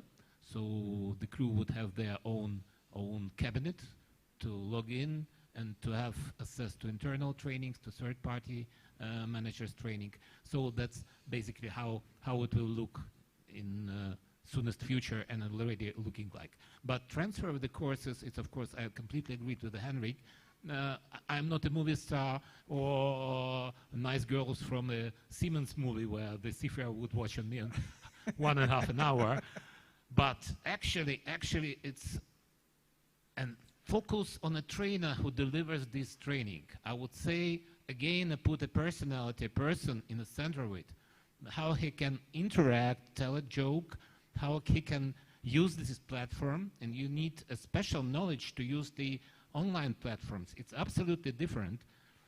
I can talk to audience or make a presentation to a crew for an hour to live people. It's interesting. You see the eyes, you interact, but being an instructor online, and I'm doing now pre-departure briefings online for management level officers, yes, it's convenient for some crew, but on another hand, it must be much shorter.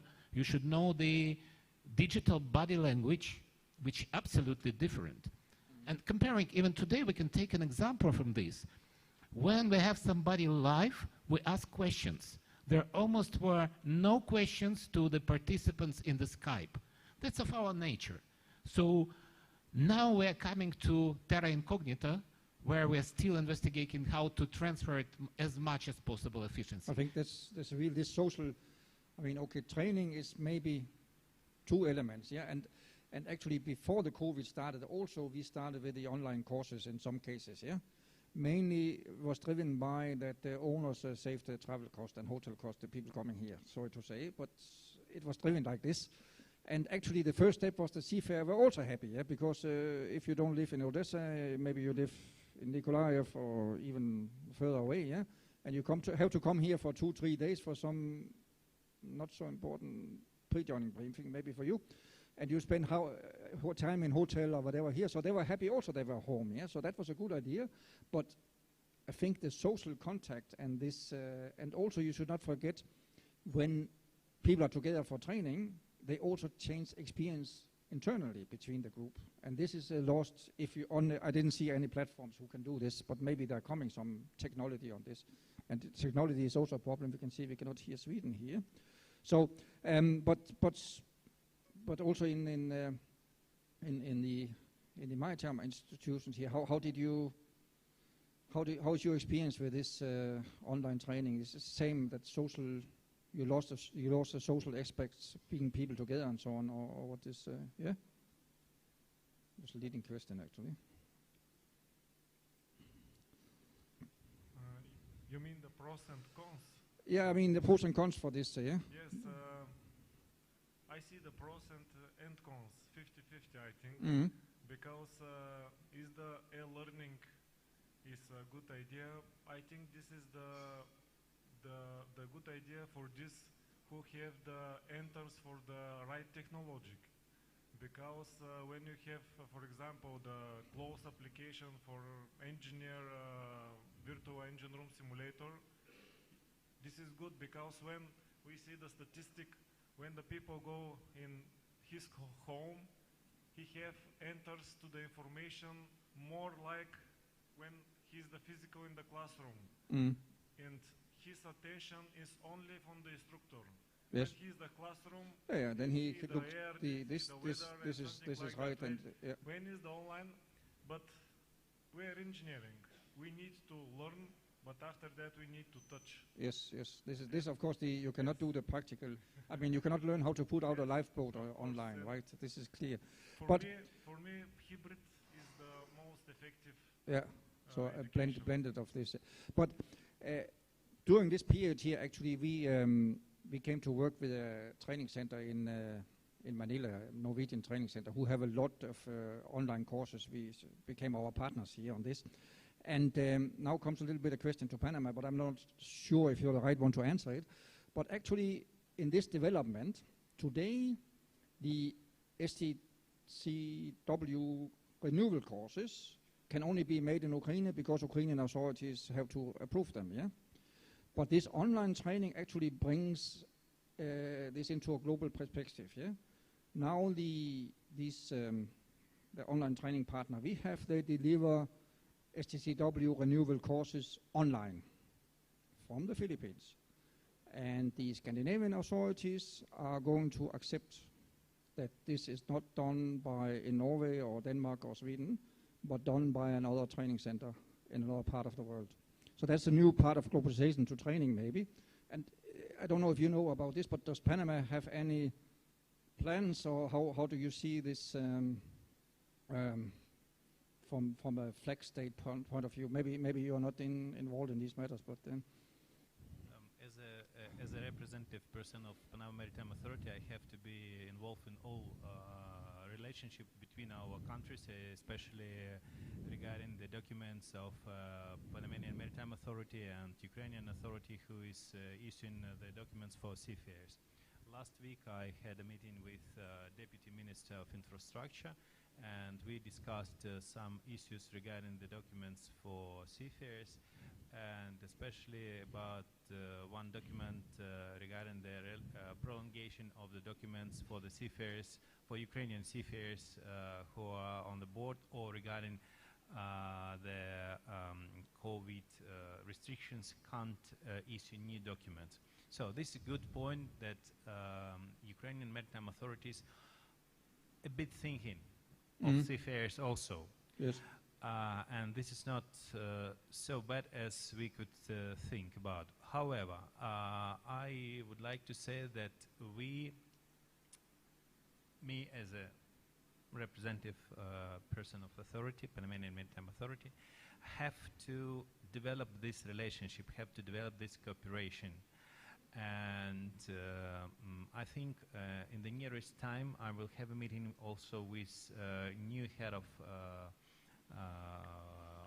Ukrainian authority, maritime authority, and discuss of improving such relationship. Mm.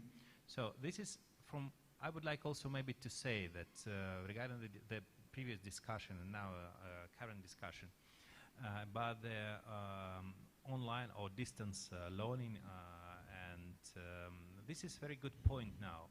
So from retrospective of Panama Authority, Maritime Authority, I would like to say that why the Panamanian Authority has become one of the leading, so it is the leading authority in the world. Yes. So we have improved almost all services to online. So it is the best service that could be for the shipping business, which is worldwide dealing. And if you have any question from any part of the world, you can get the answer as quick as it possible online. Yes. So shipping business, I think, one of the most improving business for delivering from offline to online such things. And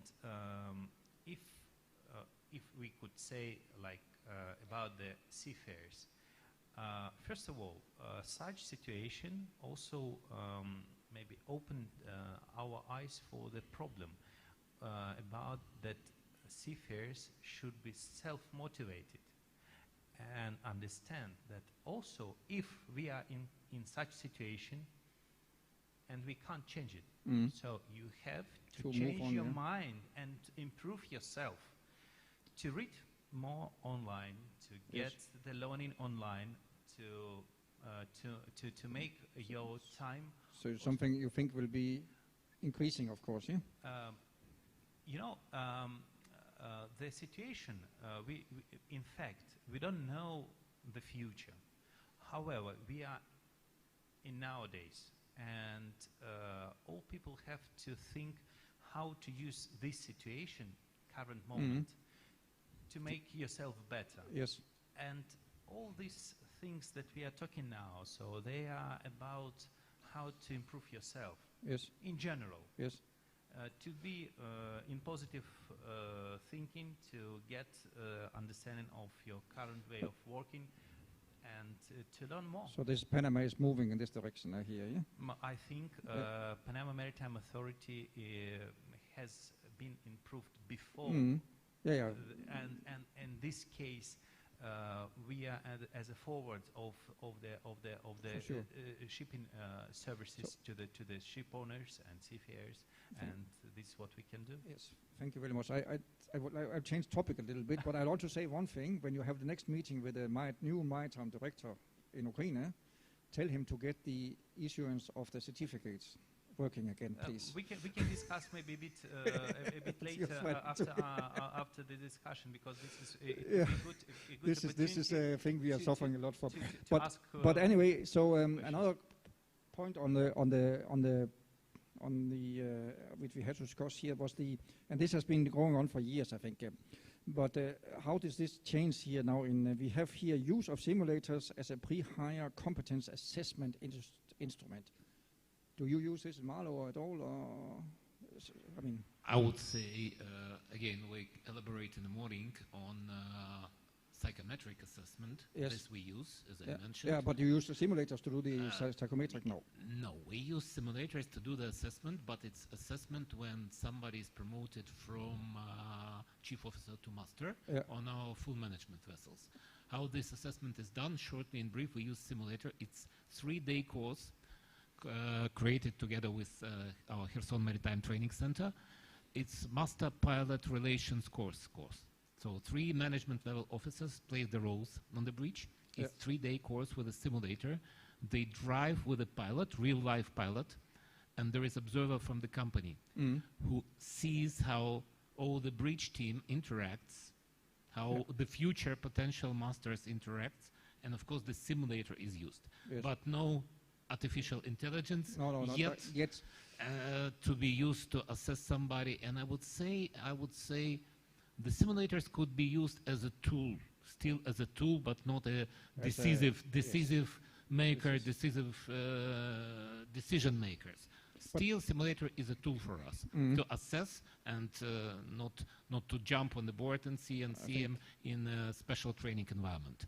I think also one problem with this experience with this assessment by simulators is that it has to be I mean, you cannot just put the guy into the simulator and say, now you have to navigate this ship. He needs actually the familiarization for 1 day, and so it's quite long and expensive process also. And the second point is maybe also that the evaluation you get, the artificial intelligence is maybe the solution, but it is still instructors who are evaluating this. Yeah, I know there are some programs in these simulators to do this also, but it is a human factor who's also evaluating this, and it's in some situations there's more than one right decision. Yeah, I would say that's a balance. Yeah. That's a balance of following technical task and executing the technical task. Ideally, you can program some technical tasks, but on other hand, you always observe how the, let's say, potential or the ones, the crew you're assessing are performing the task, even as you told rightfully, from the human side. Yes. How fast, how clever, how decisive he is, what was his reaction, what was his, let's say, attitude towards the colleagues and so on. Yes, So yes. it's a complex of factor when you judge, especially for management level officers. Yes. So to round a little bit up, the last point I have on my, I think I come to your time. Yeah, 2 minutes. Yeah, just a short round up here. So how do you see? We maybe start with Christian. Good day, everybody. Anglo-Eastern Captain Boyka. I would like to add to Sergei Khlapkov some information regarding the assessment by simulation. So together with Varsila, Anglo-Eastern developed cloud assessment course, which conducted in 2 days. First day, this is familiarization with equipment and software, and second day, exercise assessments with specially developed criteria, which give idea about how seafarers, master, chief officers, watch officers correctly apply caloric regulation. So this is quite useful to assess their competences and professional skills, of course. But we met very, very big issue with technical arrangements, because you see, I think Ukraine one of the best country for internet network in the world, maybe in Europe. I'm not sure, of course, but anyway, we have the issue with internet connection. I mean the speed connection. This is first thing. Another things, not all hardware upgraded from Seafarers side, so they have problem with good presentation and using software, which we are give to them. And this is also a big question, because you see, not all software adopted effectively to using on mobile phones, for example, or tablets. Some of seafarers, when you talk to them also, they don't have a computer, they only have the mobile telephone. Correct. So then they don't have upgraded PC or software, something like this. So this is a very, very big issue. So we look it to forward, and most probably we will to adjust this is features and software which will be on the web design completely, and this will be only on basis of the speed of connection. So this is just, I give some idea or information about simulation assessment. I think so thank you for your attention. Okay, this is important. Sorry, I forgot a little bit. We had another crew manager here also, but I think the technical issues is, first of all, the crew needs some hardware which can do it. And our experience here in Ukraine is actually that generally the internet speed is high enough, but it's unstable. You have too many cut off on it. And that's maybe also what we see here sometimes. And that's the problem actually. To move on a little bit on the next, how do you see these things will develop in the future? How will we evolve on this online training and so on? Maybe one of you can give a comment, or yeah? Maybe I will try. In my opinion, future very depends of what we are doing today. In this regard, I would like to draw attention to one specific point. We really now are facing new situation related to COVID-19 pandemic from one side, and on the other hand, as we discussed during this today's teaching and learning methodologies and platforms are developed now. As was noted yesterday, one of the speakers, virtual training is new normal. That is why all higher education institutions and all training institutions must cover such kinds of education and training by a quality assurance system. And also it is very important to train teachers and trainers in all institutions to use new technologies. And it is not, in my opinion, it should be accepted not only as recommendations only, but we have to understand that it is a requirement, STCW requirements. All training activities should be covered by a quality management or quality assurance system. So, in my opinion, our future very depends of our actions, our today's activities. Yes. Thank you. Yes. Actually, we have now, I cannot see for the sun, but we have a lot of cadets here too. And how anybody of you like to make a comment on how you experienced your education during the COVID time? What did you lose something, or was it better to stay home?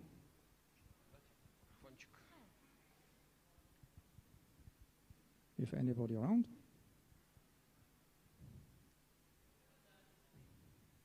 Okay. Don't be shy, but we try next year. Yeah, okay, this is any other questions before we end the session? You want to say something, Sergej? Not to finalize, just one thought. We've been discussing, we participated on all forums, and you, Henrik, mostly participated. And we normally talk on leadership skills, human relations. We elaborate on this today. And I do believe still the leadership skills and human relations should be done human to human, face to face. On the other hand, simulators are fine, but the guy, 14 years old guy, fantastic in a Doom shooter, will not be a good soldier unless the practical exercises. And a good soldier will not be a good Doom shooter. Yes. A wonderful Formula 1 driver in Formula 1 in a computer, in a PC, is not a wonderful driver, and you will not give him a driving license. So all these have its limitations. It's a wonderful tool.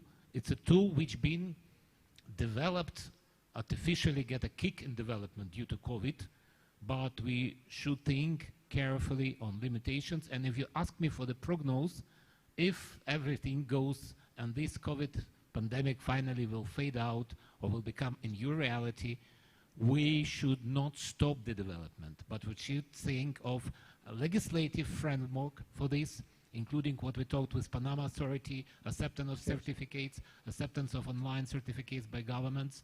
We should not stop, but we should think more seriously that we have another power in our hand, powerful tool which will be developed, which come integrated part. I think one thing maybe we are overlooking here a little bit is that the new generation here, yeah? We are the dinosaurs here in a way.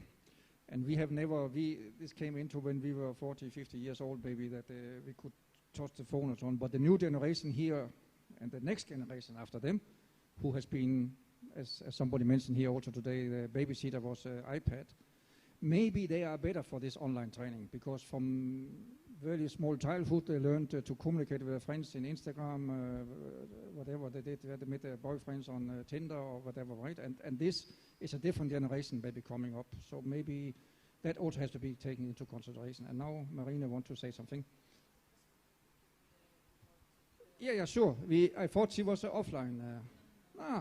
Clear. Cleopatra, sorry. Sorry, I got the information that you couldn't hear us. So please speak. Can you comment on some of these things here? How do you see the future and the online training? Can you hear me? How do you see? How do you?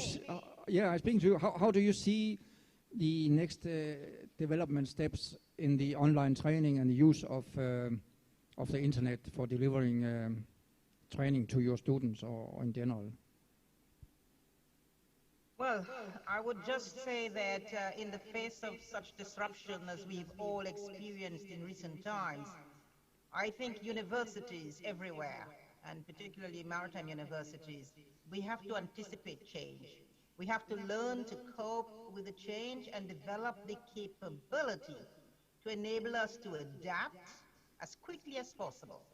And in each of these changes and the stages that must be met, there should be really, we have to embed now organizational capacity so that we are best able in future times, taking advantage of what COVID-19 has, how it has impacted all of us, that we in the future, we are already well prepared in case of such future emergencies. That's what I would say, and I would ask you kindly to excuse me. I have another meeting. Okay. I mean, I'm sorry.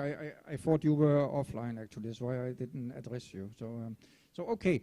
Well, thank you for participating, and thank you for your time. So before we I think we are at over time also. So any short questions, the small questions, and the small answers. If not, yes, of course.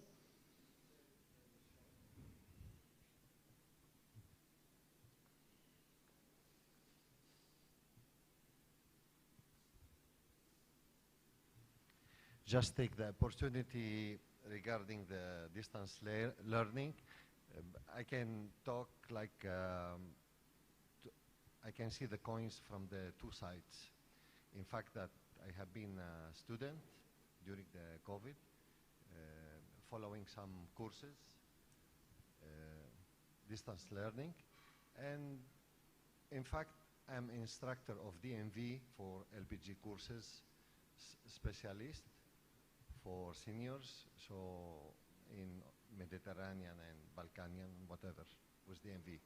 So with short words, I can say that the success, I can feel that the success of these courses by distance learning is around 85% as an instructor. The 15% missing, I suppose with the help of the IT and technology can be almost 100% in the future. But by the moment it's almost 85% is something we have to adopt. For us, a little bit older generation, we cannot be so much involved in this one, but we are trying. I suppose that success is around 85%, but in the near future, I suppose with the help of the IT technology, and this can be reached more than 95%. Yes, okay, thank you very much. Thank you. Valuable comment. I think you are the most positive one we heard on this. Then maybe I could always make think positive. Yes. Maybe I would like maybe to make one more comment, yes, sure. small one, that regarding the situation anyway. So we have and we see that a part of courses could be online, but another part couldn't be online. So I would like to agree with other speakers that, and anyway, with society or the shipping society, that something could be made by online, but something Yes. should be made offline definitely. Yes. So the conclusion of all this here is that we are on a voyage to come to online training. Right now we are somewhere between 50 and 85%, and this is not going to go away again, and technologies will hopefully improve, and except for the ones where the social elements are important, it will be the future maybe, yeah? Okay, and I think Marina wants to say something. Thank you very much to everybody who's to the panel also, yeah? So thank you very much.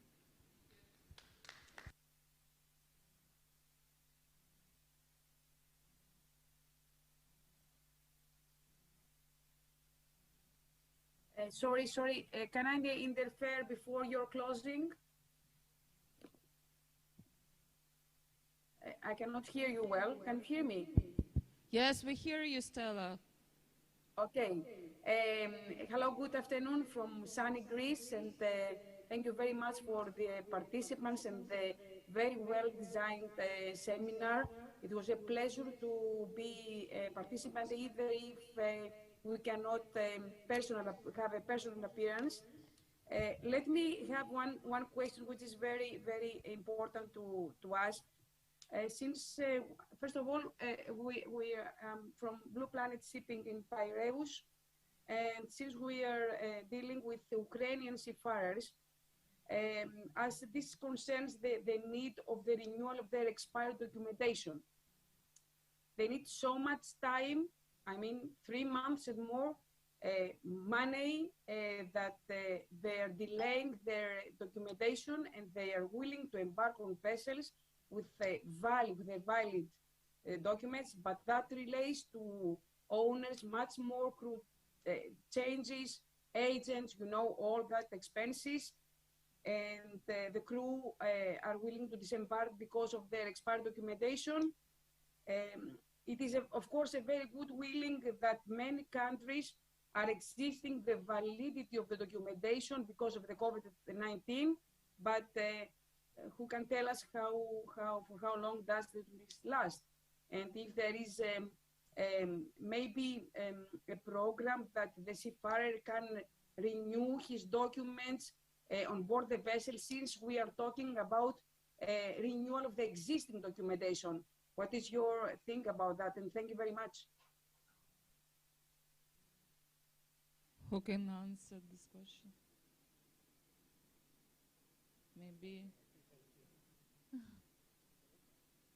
Okay, we can try to describe the situation. Unfortunately, no representatives from the Ministry of Infrastructure, Maritime Administration of Ukraine here now, but according to information that we have from the third side,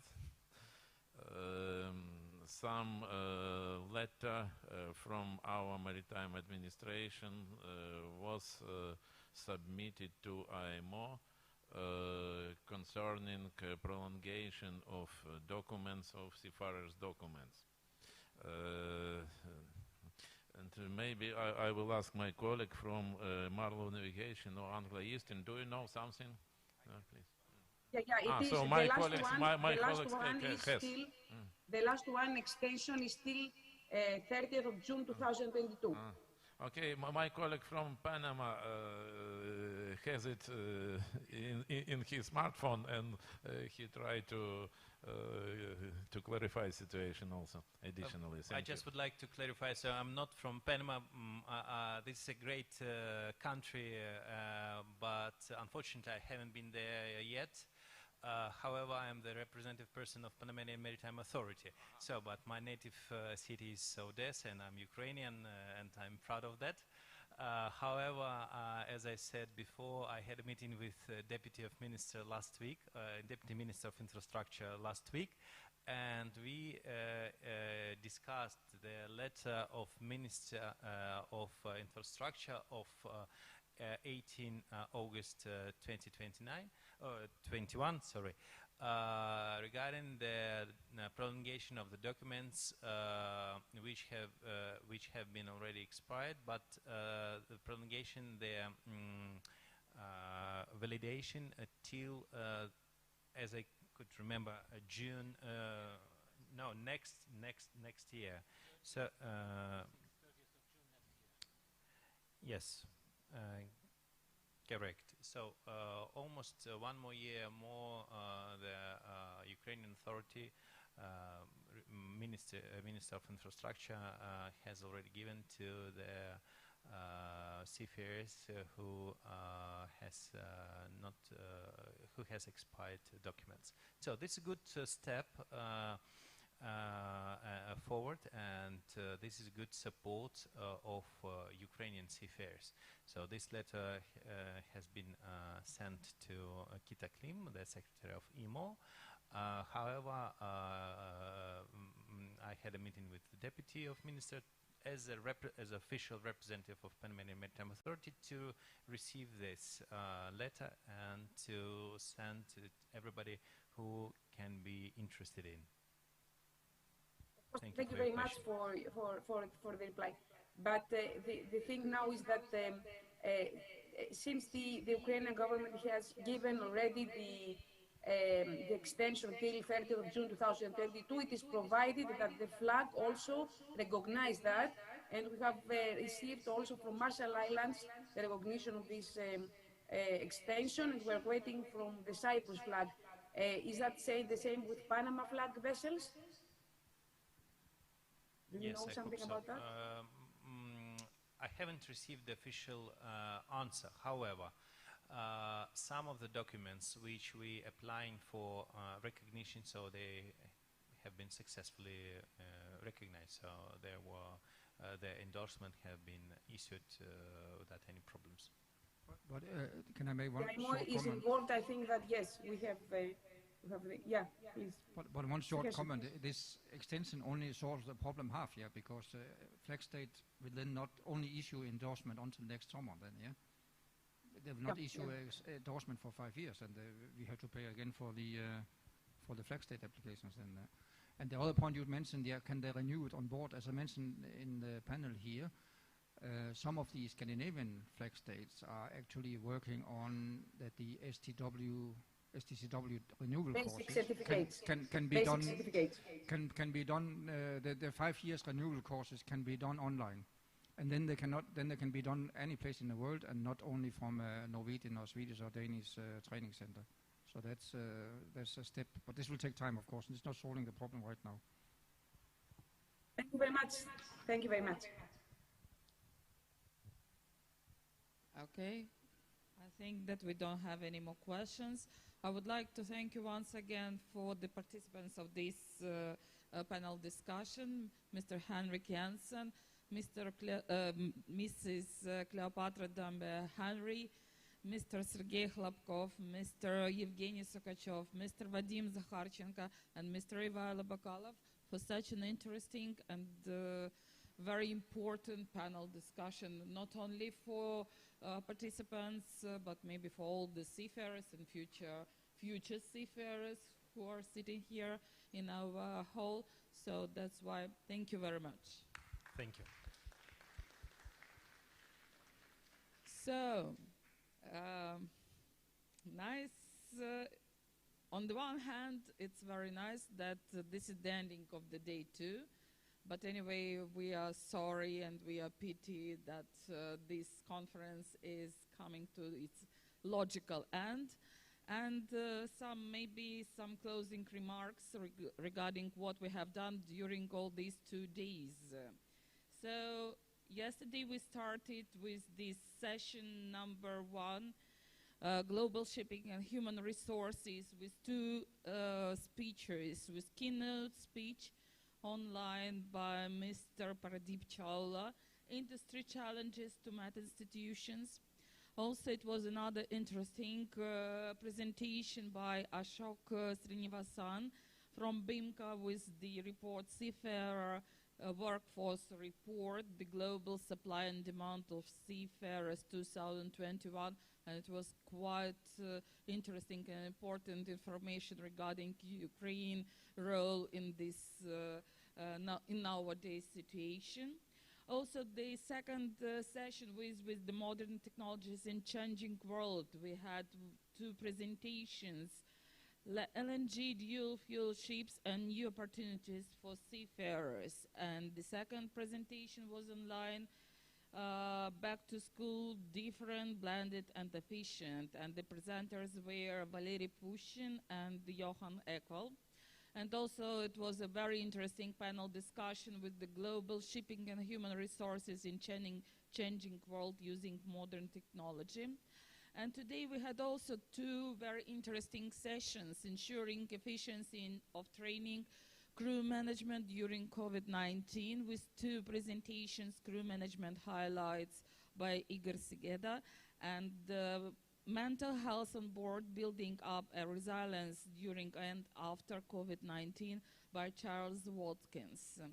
And the fourth session was maybe one of the most impressive, crewing and standards of maritime education and training, with three presentations, leadership and other missing elements in the statutory mat by Henrik Janssen.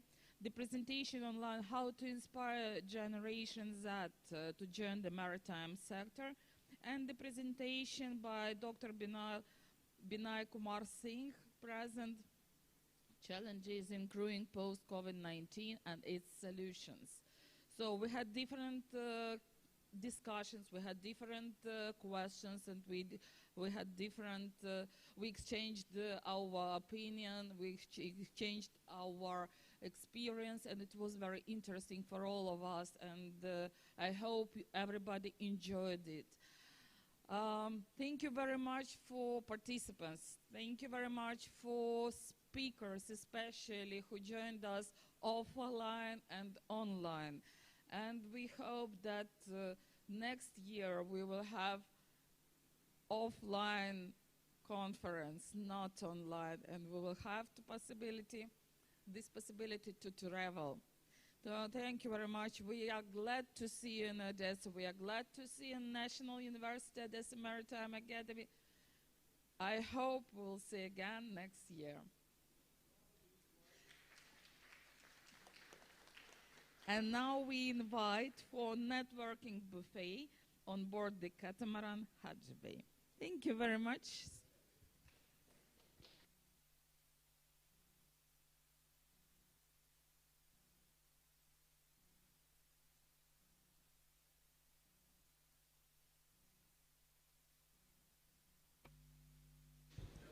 For sure, thank you for cadets who were here.